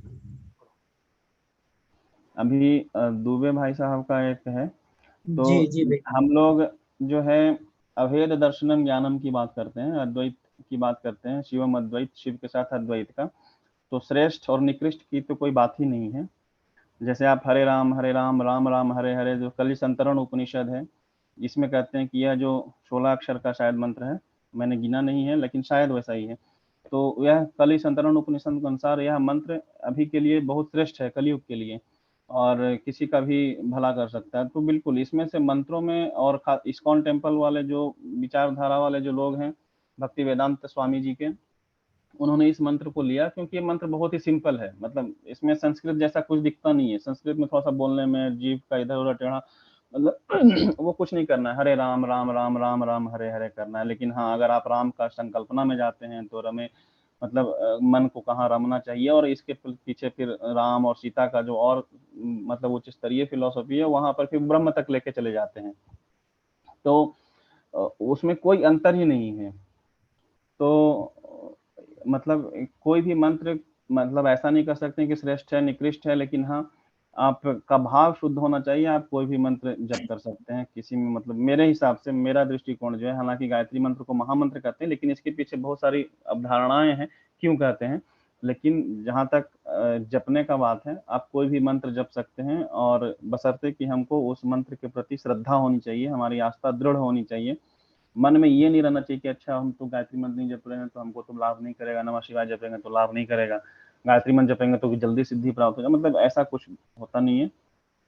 आप कोई भी जप करें और बिल्कुल अभेद भाव से करें, जिसमें करें, क्योंकि राम अभी अभी हम लोगों ने इसी अभ्यास में देखा कि अगर हम लोग देखते हैं अद्वैत में, तो ये सब रिप्रेजेंटेशन है, राम कृष्ण गायत्री सब एक ही है। हालांकि गायत्री मंत्र बहुत पहले से चला आ रहा है, और जो भगवान श्री राम का जो ऐतिहासिक अवतार मिलता है, उन्होंने भी गायत्री मंत्र की दीक्षा ली, और मतलब गायत्री मंत्र हमारे, मतलब क्या कहते हैं, जो संस्कार हैं उनमें भी सम्मिलित रहा है हमेशा से, तो इसलिए गायत्री मंत्र को श्रेष्ठ करते हैं। नहीं तो श्रेष्ठत्व और यहाँ पर भाव ऐसा नहीं है कि गायत्री मंत्र श्रेष्ठ है और बाकी निकृष्ट हैं, निकृष्टता का कहीं भाव नहीं है, श्रेष्ठ सब हैं।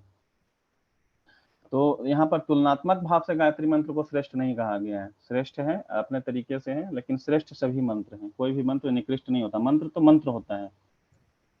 चंदन जी, थोड़ा बताया जाए भाई साहब कि कई बार ऐसा देखा गया कि कई लोगों के संदर्भ में, तो अपने अनुभव से और थोड़ा बताया जाए कि बहुत सारी जीवन की ऐसी घटनाएं होती हैं लोगों के जीवन में जो उनको अंदर तक आहत कर जाती हैं, और उनका प्रभाव जो है और दिनों दिन चलते देखा जा सकता है।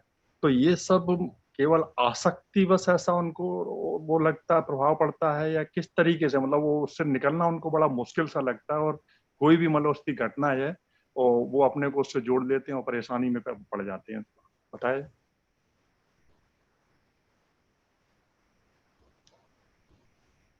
अमन भैया।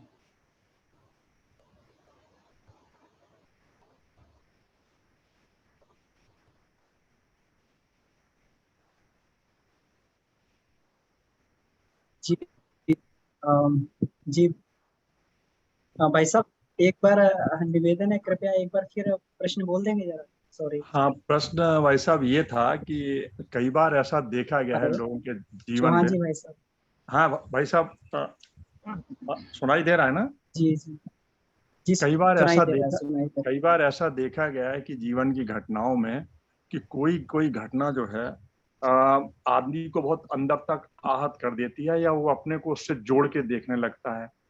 तो इन चीजों से मतलब क्या वो आसक्ति का कारण है कि इसको एक घटना मात्र देखा जाए, किस तरीके से उनको सदमे से बाहर निकाला जाए, और वो मतलब ये अपने आपस में एक बहुत बड़ी मतलब उसकी बात है कि अपने अनुभव से लोग आप बता सकते हैं, मतलब इन चीजों को कैसे देखा जाए, कैसे निराकरण किया जाए। आदमी जो है आहत हो जाता है, सो नहीं सकता है, परेशानियों में पड़ जाता है, तो इस पर चर्चा की जाए तो। जी जी। तो इसमें देखिए, कोई व्यक्ति अगर इस स्थिति में जाता है, तो सबसे बड़ा दायित्व तो होता है कि जो उसके आसपास के लोग होते हैं वो उसको उससे बाहर निकालें। क्योंकि जो व्यक्ति, अब मान लीजिए कि हम लोग जानते हैं कि गायत्री मंत्र आत्मबल बढ़ाता है, आगे बढ़ने की प्रेरणा देता है, लेकिन उस समय उस व्यक्ति की, पर्टिकुलर व्यक्ति की मनस्थिति उस लायक नहीं होती है कि वो जो है उस मनस्थिति में जाके और वो सब चीजों का लाभ उठा पाए। तो यहाँ पर तो ये है, फिर आध्यात्मिक क्रियाकलाप जो है ये यहाँ पर मदद करते हैं। जैसे हम लोग ये करते हैं, गायत्री मंत्र का सामूहिक अनुष्ठान करते हैं, जप करते हैं, या जो भी आध्यात्मिक क्रियाकलाप करते हैं कुछ भी यज्ञ हवन के माध्यम से, तो उस व्यक्ति को जो है उससे आत्मबल मिलता है, आत्मबल बढ़ता है। और जैसे ही आत्मबल बढ़ता है तो वो इन सब चीजों से निकलने लगता है। एक बार अभी हमने जो है ये हमारे रिलेशंस में ही जो है ये दिक्कत आ गई थी, तो घर में बड़ा ही तनाव और ये सब पैदा हो गया था। तो गायत्री मंत्र के उपासक थे सभी, लेकिन सभी जो है उस चक्कर में ऐसा वो लोग हो गए थे कि वो उससे बाहर नहीं आ पा रहे थे। फिर हम लोगों ने कुछ मिल के, बाहर के लोगों ने कुछ वहां पर अनुष्ठान किया और कुछ वो किया, वहां पर थोड़ा जप वगैरह किया, यज्ञ हवन किया, मतलब कोई भी ऐसा कार्यक्रम जिससे सकारात्मक। तो जैसे ही वो एक क्षण के लिए भी, कुछ समय के लिए भी वहां से बाहर आएंगे तो तुरंत उनका विवेक जागृत हो जाएगा और फिर आगे ट्रैक पकड़ लेंगे।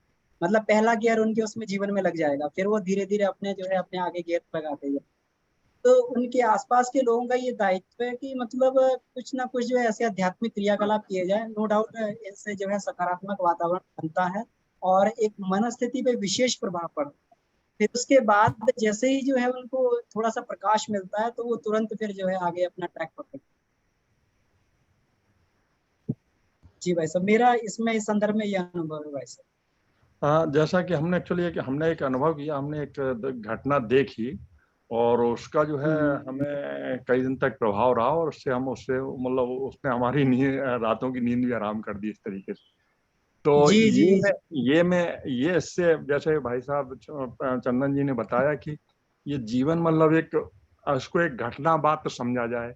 तो और जैसे जन्म एक हुआ वो भी एक घटना, और जीवन भर जो घटनाएं घटती रहती हैं घटनाएं ही हैं, और उसके बाद मृत्यु का जब समय आता है वो एक घटना के रूप में देख के आदमी आगे निकल जाता है और जो अपना वो है।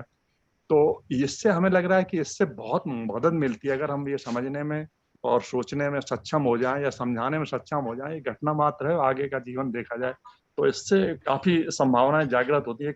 मतलब एक चीज को मैंने पकड़ के मतलब समझ में आई है ये बात। तो ये चंदा जी थोड़ा बताया जाए कैसे। जी जी बाबू जी, इसके लिए क्या होता है ना कि ऐसा नॉर्म थोड़ा सा विषयांतर होता है। कहा जाता है कि जो लोग फिलॉसफी पढ़ते हैं वो सूखे हो जाते हैं, और मेरे बारे में मेरे घर में मम्मी पापा लोग भी बोलते हैं कि तुम्हारे अंदर कोई फीलिंग नहीं है, लेकिन ऐसा होता नहीं है। तो उसके लिए क्या होता है ना कि आपको थोड़ा सा उसके लिए जानना जरूरी हो जाता है। तो जानने के लिए गुरुदेव ने बहुत अच्छी सी मतलब पुस्तकें लिखी हैं।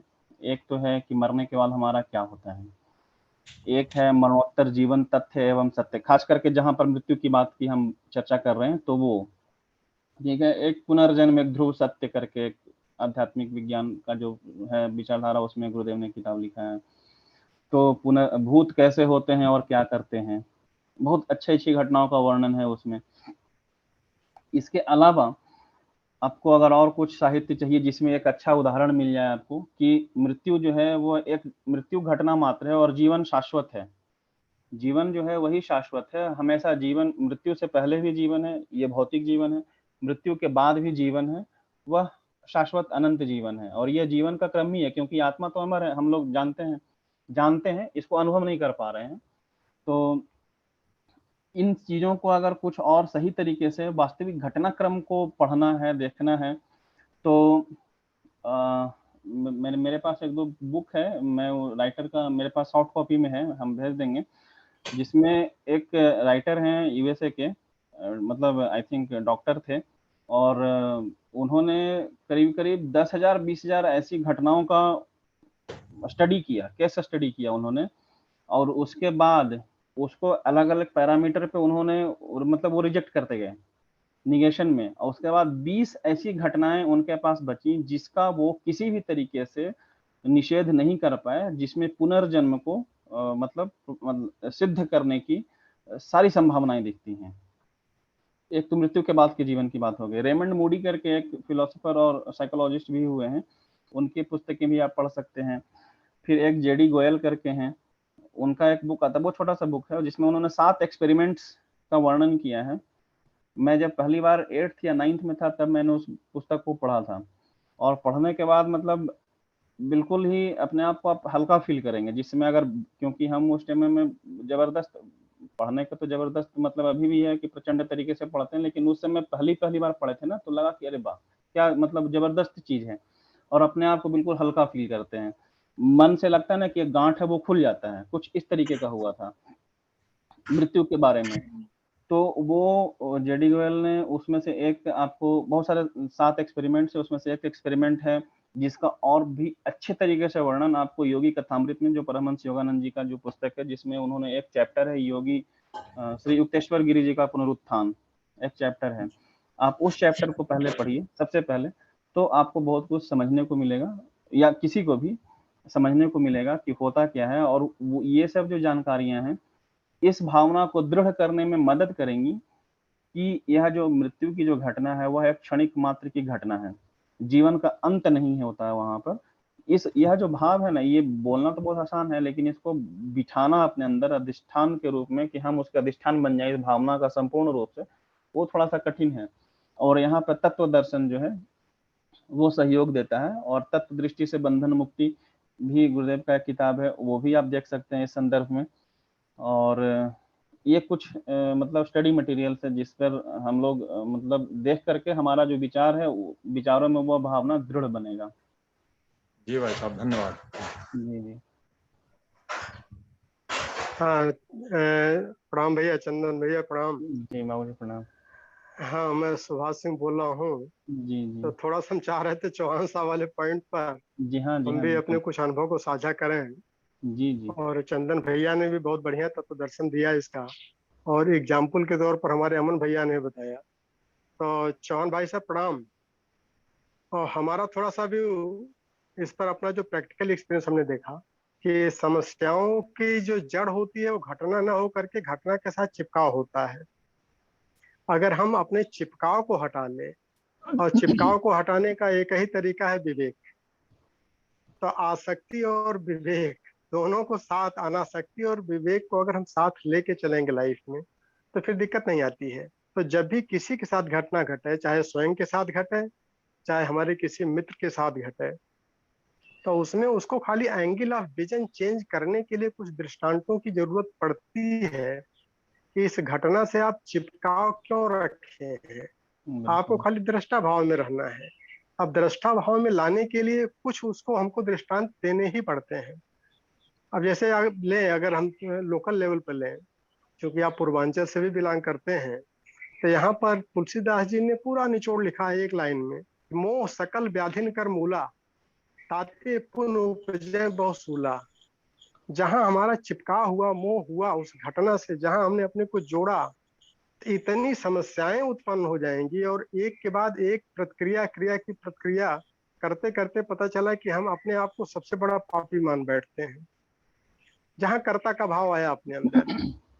और उसी आप एक लेके चलें कि जब भरत भी इतने ज्ञानी हो करके, और जब घटना को अपने से जोड़ लिया उन्होंने और महर्षि वशिष्ठ के पास जाते हैं, तो सिर्फ एक ही सूत्र में उन्होंने उसको हटा देते हैं कि सुनो भवत भावी प्रबल, बिलख कहो मुन्नाथ, हान लाभ जीवन मरण यश अपजस, ये तुम्हारे हाथ में नहीं है, विधि हाथ है।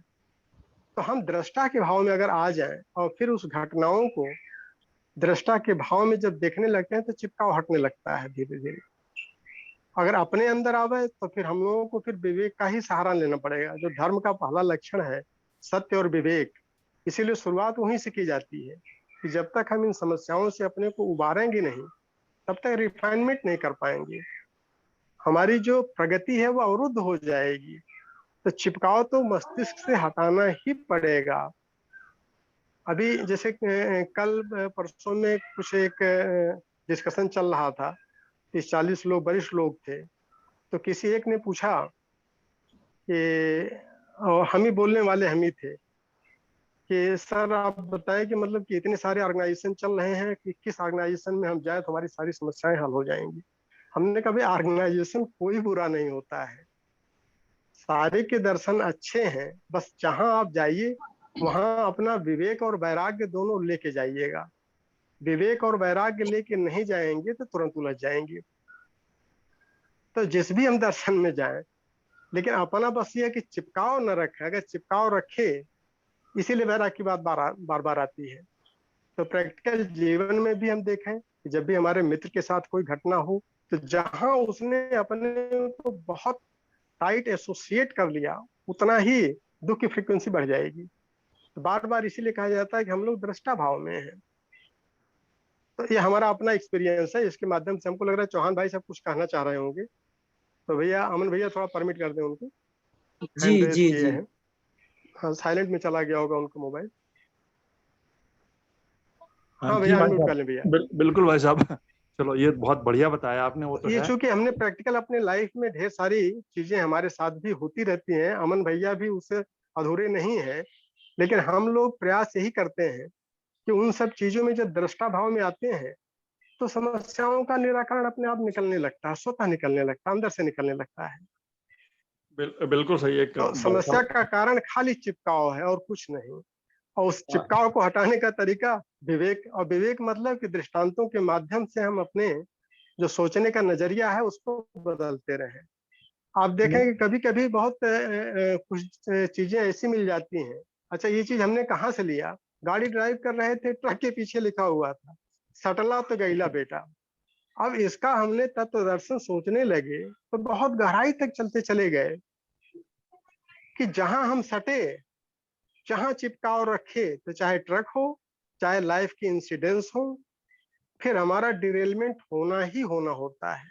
तो अपने को भी बचाना होता है, अपने मित्रों को भी बचाना होता है कि सटना नहीं है, एक दूरी बना करके चलते रहें और ज्ञान का लाभ लेते रहें, अपने को रिफाइन करते रहें और मंजिल आसान होती जाएगी। बस भैया, ज्यादा समय नहीं लेंगे, बाकी चंदन भैया अपना कंटिन्यू करें। जी भाई साहब, थोड़ा यहाँ थोड़ा और आगे बढ़ाते हुए, थोड़ा बहुत हमें चीजें बहुत आपने सीधी बता दी और उससे काफी लाभ मिला। मैं एक छोटी सी घटना बताना चाहता हूँ। हमारे एक मित्र हैं और उनके भी एक मित्र हैं, और वहाँ पे क्या हुआ, वहाँ पे जो है कुछ ऐसी घटना घटी। उसके मित्र ने जो है अपने घर में ही कुछ इस तरीके से मारपीट कर दी और वो कर दिया, और इस वीडियो बना दिया और वो हम तक पहुंचाया, यार देखो ये ऐसा कैसे कर सकता है। अब वहां हमारा कोई चिपकाव नहीं था, कोई नहीं, एक जस्ट मतलब हम देख रहे थे इस तरीके से आदमी कैसे ऐसे कर सकता है। तो उसने जो हमें काफी परेशान कर दिया। तो अब इसमें जहां हम जानते भी नहीं, उसको चिपकाव भी नहीं उस तरीके से, या मतलब हमारा कोई खास वो हो इस तरीके से, तो वो चीज कैसे, थोड़ा इसको बताया जाए, कैसे हम इन चीजों हाँ से, भैया, अब जैसे कि वहां पर देखिए, वहां का समस्या जो है आप बहुत आसानी से हल कर सकते हैं, इसलिए क्योंकि आपका चिपकाव नहीं है। अब चिपकाव नहीं है तो खाली आप दोनों को देख लें कि दो माइंड सेट में है। उस परिस्थिति में अगर हम रहते तो हम भी वही करते। एक वैद्य यही यही तो ट्रीटमेंट करता है भाई। हम उसको तो गलती आला सडन मान के चलते हैं, लेकिन उस संस्कारों में, उन परिस्थितियों में अगर वह हमारे अंदर होती और हम अपने को वहां खड़ा करके देखें, तो ये घटना हमारे साथ भी घट सकती थी। तो उसको बहुत सरप्राइज नहीं लेना चाहिए। यहाँ एक से बढ़ करके एक गलत लेवल पर भी काम होते हैं, एक से बढ़ के एक अच्छे लेवल पर होते हैं। वहां समत्व रख करके हम उसका ट्रीटमेंट करें, उसको समझाने का प्रयास करें, और फिर वही जो धर्म के लक्षण बताए गए हैं, जीवन जीने के तरीके, जहां जैसी जरूरत हो, जहां स्नेह की जरूरत हो वहां स्नेह, जहां पराक्रम की जरूरत हो वहां पराक्रम, ऑपरेशन करते हुए हम आगे बढ़ जाए। तो हमको रोल जो है प्ले करना है, उसके निराकरण का बौद्धिक स्तर पर करना है या क्रिया के स्तर पर करना है, या हमको अपना डिसाइड करना है। तो जैसी जहां जरूरत हो वैसा अपना रोल प्ले करते चले। इसी को तो दृष्टा भाव कहते हैं। क्योंकि आप निष्पक्ष हैं, वहां पर आपका चिपकाव नहीं है, आप एक बैलेंस निर्णय ले सकते हैं कि हाँ कोई समस्या आई है तो इसका एक समुचित समाधान क्या हो सकता है। किसी को समझाने की जरूरत हो, उसको समझाया जा सकता है। समझाने के तरीके 500 हैं। एक तरीका नहीं है, वाणी से भी समझाया जा सकता है, क्रिया से भी समझाया जा सकता है, दबाव से भी समझाया जा सकता है। ये सारी चीजें आती हैं। जहाँ स्नेह सौजन्य की बात है वहां दूसरे ढंग से आत्मीयता से समझाया जा सकता है। तो आप बढ़िया रोल प्ले कर सकते हैं क्योंकि आपका चिपकाव नहीं है, और जिसका चिपकाव है वो इम्पार्शियल रोल प्ले नहीं कर सकता है, वो व्यवधान पैदा करेगा। इसको अलग से हम लोग डिस्कस कर लेंगे, क्योंकि हर इंसिडेंस को डिटेल में कहना ठीक नहीं रहता है फोरम पर। तो इसको सांकेतिक ही समझें। बाकी अगर कोई इस तरह का इंसिडेंस है कहीं पर तो हम लोग 1-to-1 जो है टेलीफोनिक डिस्कशन कर लेंगे। जी भाई साहब, प्रणाम। अभी चूंकि एक बहुत बढ़िया टॉपिक चल रहा है और हमारे चंदन भैया इतने दिन बाद आए हैं, इनके वाणी को सुनने का मौका हम लोगों को मिला है, तो क्या हम लोग बात। चाह रहे हैं कि इसका पूरा लाभ लिया जाए। बाकी इस एपिसोड को अलग से डिस्कस कर लेंगे भैया। जी भाई साहब। ठीक है, थैंक यू भैया, थैंक यू। जी दुबे जी भाई साहब। जी भाई साहब प्रणाम। जी जैसे कि चंदन भैया ने भी अच्छा बताया और सुभाष जी ने भी बहुत बढ़िया बात की कि जब कभी ऐसी जीवन में समस्याएं आती हैं तो हमें रामायण का उदाहरण तो बहुत ही सटीक मालूम पड़ता है कि भगवान राम, जिनको हम आज देवता के रूप में सारी दुनिया पूजती है, जब ऐसे देवताओं के बीच समस्याएं इतनी कठिन परिस्थिति पैदा करती है, उससे हमें जीवन में अपने जब ऐसी कभी घटनाएं आती हैं तो हमें उससे एक बहुत अच्छा सटीक उदाहरण मिल जाता है कि जब भगवान स्वयं विपत्तियों से जो है घिर जाते हैं तो कैसे समस्या से बाहर निकलते हैं। तो हम जैसे सामान्य मनुष्यों में ऐसी घटनाएं कोई बड़ी बड़ी बात नहीं है, लेकिन कभी कभी जीवन में हमने ऐसा भी अनुभव किया है कि कुछ परिस्थितियां ऐसी आ जाती हैं जो अनपेक्षित घटनाएं होती जिसमें हमारा कहीं रोल नहीं रहता, फिर भी सामने से ऐसी घटनाएं हो जाती हैं कि जो हमारे जहाँ पे वहाँ पे कोई गलतियां नहीं है, फिर भी हमारे ऊपर आरोप प्रत्यारोप लांछन या इस प्रकार की समस्याएं उत्पन्न हो जाती हैं जिससे हमें दुख या खेद व्यतीत होता है। तो ऐसी परिस्थितियों से चिपकाव जब बनता है, क्यों हुआ, कैसे हुआ, ऐसा तो नहीं होना चाहिए था, जब इन सभी बातों से हमारे मन में विचार आते हैं तो हम उसमें उलझते चले जाते हैं। तो इसमें सुलझने का जो है एक मैंने बहुत बढ़िया मंत्र, मतलब एक विचार महर्षि रमण जी का याद आता है कि आखिर ये जो समस्या उत्पन्न हुई है किसके लिए, तो वहां पे आता है मेरे लिए। तो मैं कौन हूँ, जहाँ पे मैं आया कि मैं कौन हूँ, तो वहाँ सारे समस्याओं के चिपकाव वहीं पे निरस्त हो जाता है। तो ये एक मेरा अपना छोटा सा अनुभव था, इसलिए मैं शेयर करना चाहता हूँ। धन्यवाद।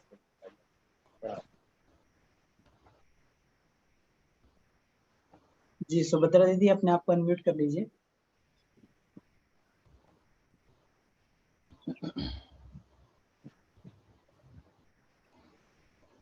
जी दीदी अपने आप को अनम्यूट कर लीजिए। जी हाँ जी भाई साहब प्रणाम। भैया ऐसा है कि जैसे बताया कि ऋषि दर्शन में अपना पूरा वर्णमाला जो देखा गया था, तो हम लोग कहते हैं ना कि पहले मतलब अक्षर ब्रह्म में ओम आता है और ओम से ही सारे वर्ण निकले या सारे अक्षर आते हैं, इस तरह से मतलब हम लोग देखे या पढ़े हैं बताए। तो अक्षर दर्शन में यह है ना भैया कि जो भी वर्णमाला आता है तो वो ओम से ही निकलता है। तो कोई भी बीज मंत्र या मंत्र हो तो उसमें कहते हैं कि ओम का जोड़ना जरूरी होता है। तो अभी जैसे बताते हैं कि नमः शिवाय है और उसमें क्या ओम का हटाना, बहुत लोग कहते हैं कि मतलब ओम मतलब अलग अलग दर्शन है लोगों के, तो उसमें जो है क्या ओम के अलग भी मंत्र ये बन जाते हैं क्या?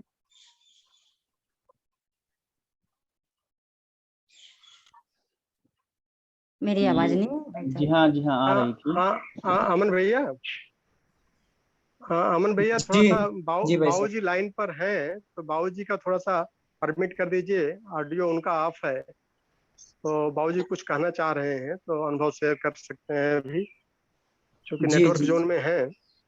एक बार परमिट कर दीजिए बाबू जी का ऑडियो। जी जी जी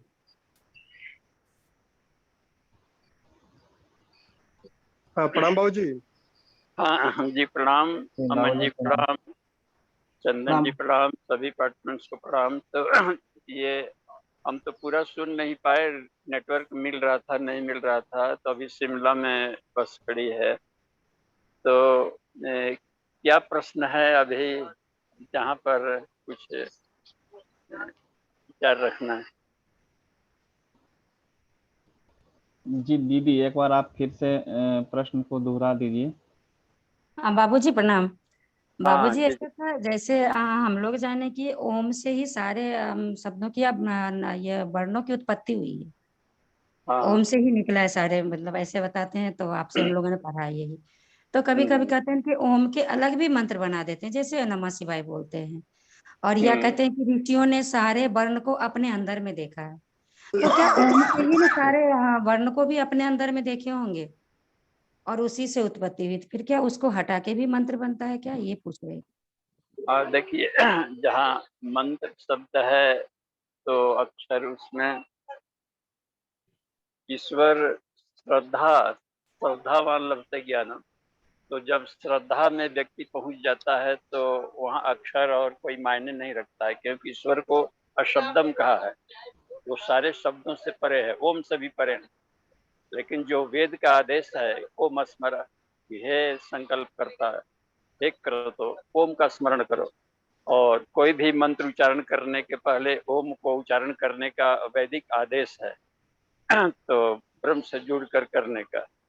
और जो नमः शिवाय बोला जाता है, ये यजुर्वेद के 16वें अध्याय का 41वां मंत्र में आता है, तो वो एक शब्द खंड है वो, ओम नमः शंभु, उसमें नमः शंभुवाय च शिवाय च शिवत्राय च, इस तरीके का है।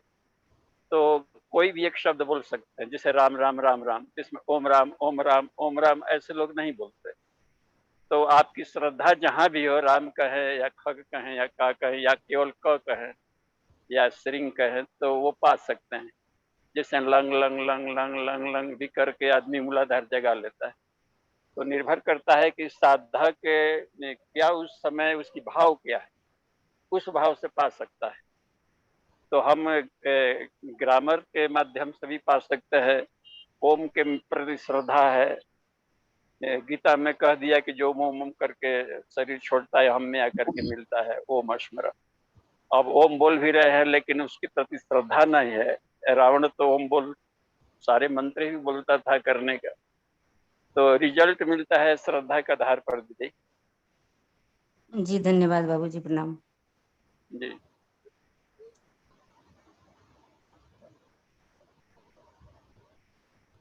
और इसमें शिव पंचाक्षरी स्त्रोत में, इसमें शिवरात्रि पर पूजन में 5 अक्षरों को लेकर के उसमें बताया गया है। जैसे नागेंद्र हराय है, प्रमथनाथ, उसमें है मंदाकिनी सलिल चंदन चर्चिताया। तो इन गुणों को अपने साधक अपने भीतर में इन गुणों को आरोपित करता है कि हम वैसा बन रहे हैं, वैसा बनेंगे, वैसा बन गए, और वैसा ही दिन भर में प्रैक्टिकल करने का अभ्यास किया जाए तो शिवत्व का गुण जल्दी भर जाता है।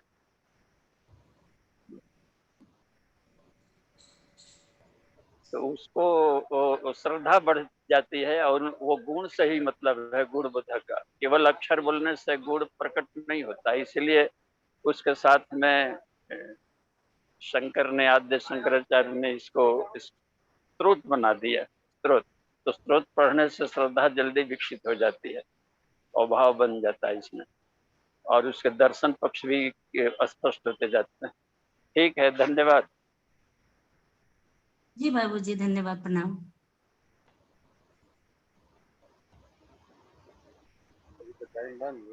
हाँ, किन्हीं का कोई और प्रश्न हो तो बाबूजी भी लाइन पे हैं अभी, तो हैंड रेज कर सकते हैं, पूछ सकते हैं।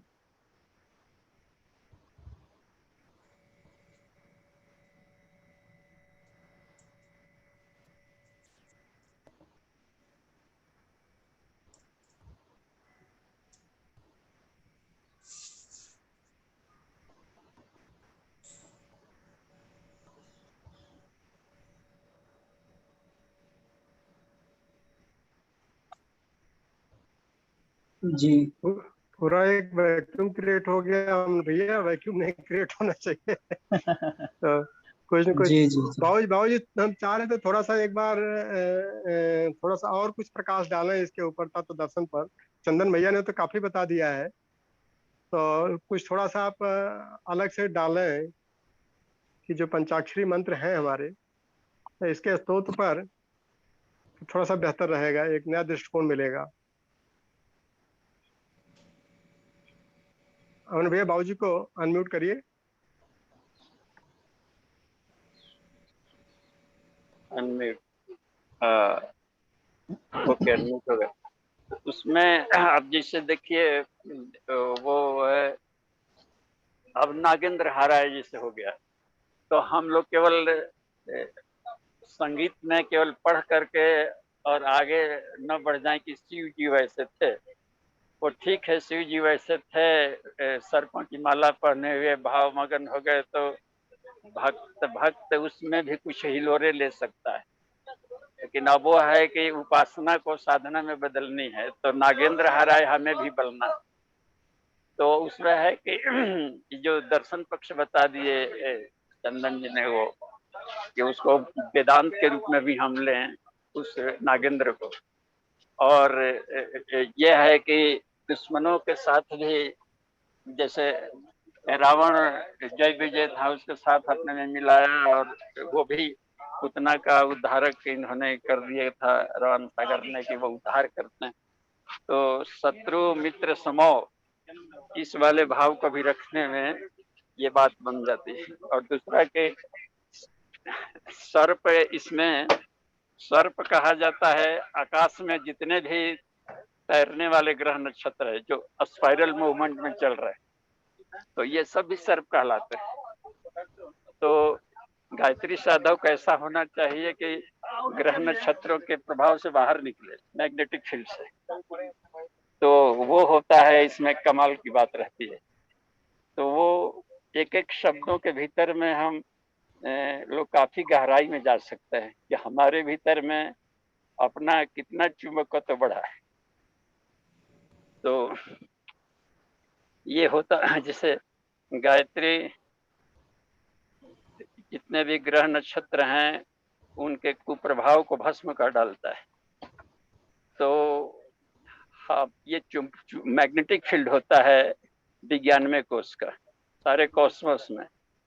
तो सारे अंतरिक्ष में जो घूमने वाले व्यवस्थाएं बनती है, इसके साथ ही अपने भीतर में कुंडलिनी को भी इस बात को कहा गया है। तो नागेंद्र हराय में ढेर सारी बातें आ जाती है, एक एक चीज लेकर के।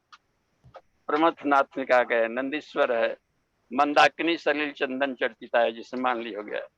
तो गंगा को हम अपने मस्तिष्क में ज्ञान गंगा का प्रवाह खोले कि नहीं खोले, इतना दिन हो गया, इतनी साधना करते हुए हम में इस तरीके की बात है। जहाँ गंगा है वहाँ थर्ड आई है, लेजर किरण भी है, दिमाग में गर्मी वाली बातें भी आती है, क्रोध भी है। हे रुद्र, आपके क्रोध को प्रणाम है। तो उस तरीके से शांति में क्रोध शांति के लिए हो, तो ये एक एक शब्दों के भीतर में भी डुबकी लगाई जानी चाहिए, स्त्रोत का करने का, पंचाक्षरी का। और म से जिस मान लेके या कि न नमः कहा गया, तो तस्मय न का रहा है, तो नंदीश्वर वहां पर के कर दिया न का। तो एक एक अक्षर के अनंत अर्थ होते हैं। तो उपनिषदों ने वैसे ही व्याख्या कर दिया है, लेकिन स्त्रोतों में क्या करता है कि लौकिक जगत से जुड़े हुए उसके भीतर में शिवत्व को दिखाने का भाव रहता है कि इसका हम शुभ प्रयोग कैसे करें। संसार में रहते हुए ये क्रम बना हुए, इसका जिक्र किया था, थोड़ा चंदन ने सुनाई पड़ा था कि उनके परिवार में सांप है, ये है, चूहा है और ये सब है। तो हमारे भीतर में जब हम एप्लीकेशन में आते हैं तो कितना है, मुख्य रूप रहता है एप्लीकेशन का, बस। तो एप्लीकेशन से पकती है साधना, तो श्रद्धा बन जाती है। अच्छा, जो शिव के भक्त नहीं हैं उनके लिए भी फिर आते हैं कि अब विष्णु के हैं या कृष्ण के भक्त हैं, तो इस्कॉन वाले के सामने शिव पंचाक्षरी स्त्रोत पढ़ा जाए लगता है तो उन लोग कटपटा लगने लगेगा कि यहाँ आकर के क्या पढ़ने लगा। तो न तो हम कृष्ण बन पाए न शिव बन पाए, देखते हैं कि नहीं करे, कहीं न कहीं पर हम अपने अलग ही कुंडली मार करके कहीं पर पड़ गए। तो शिव के भीतर में कृष्ण को देखना, कृष्ण के भीतर में शिव को देखना, ये बहुत जरूरी बात बनती है इसमें करने का। ब्रह्मा के हृदय में शिव है, शिव के हृदय में ब्रह्मा है, ब्रह्मा ही शिव है, शिव ही ब्रह्मा है, या अथर्वशीरोपनिषद में बात आई। तो ये रखा, ये बहुत जरूरी होता है करने का पीछे। यदि उपनिषद में हम लोग ले रहे हैं और आत्मा की खोज में चले हैं, आत्मानुसंधान में, तो वेदाचार के बाद वैष्णवाचार आया था, इसके बाद शैवाचार आया था, तो पिछला छोड़ा नहीं गया था। यानी कि हम तीनों को कंबाइन करके आगे बढ़ने का क्रम चलता है हर एक रूपों में। तो कम से कम आत्मानुसंधान में जो साधक जुड़े हैं वो उनको ऑर्थोडॉक्स नहीं होना है, कोई गांठ नहीं बनानी है कि हम शिव के भक्त हैं, हम राम के भक्त हैं, हम कृष्ण भक्त हैं। राम ही शिव है, शिव ही कृष्ण है। इस दिशा में जब तक हम नहीं जाएंगे वेदांतिक के क्रम में, तो हम क्या कहें कि आत्म साक्षात्कार नहीं कर पाएंगे। भक्त मिल जाएगा, भगवान की कृपा मिल जाएगी, मनोकामना पूरी हो जाएगी, लेकिन हम वो कुछ विशेष लाभ वो नहीं कर पाएंगे जिसके लिए जन्म लिए थे, या आत्यंतिक शांति पीस ब्लिस पाएंगे। हम उसी दिशा में आगे बढ़े थे, तो हम में तो एकत्व का बुद्धत्व भली भांति किया, तो इसलिए अब कोई भ्रम नहीं होता है। शिव पंचाक्षरी पढ़ करके विष्णु स्रोत पढ़े, या गायत्री कह दे, या महिला कह दे, या पुरुष कर दे, तो ये वाली बहुत जरूरी बात है कि शिव स्रोत पढ़ते हुए भी हम वैदांतिक सोच रखें और श्रद्धा भी विकसित हो, हर रूपों का भी विकसित हो। जी ठीक है, धन्यवाद। जी बाबूजी प्रणाम, बहुत बहुत धन्यवाद। जी बहुत बहुत धन्यवाद बाबूजी, प्रणाम। तो भैया समय भी हो गया है। हाँ जी, हाँ भैया। तो कृपया निवेदन है आपसे शांति पाठ जी जी के साथ में कक्षा को समाप्त किया।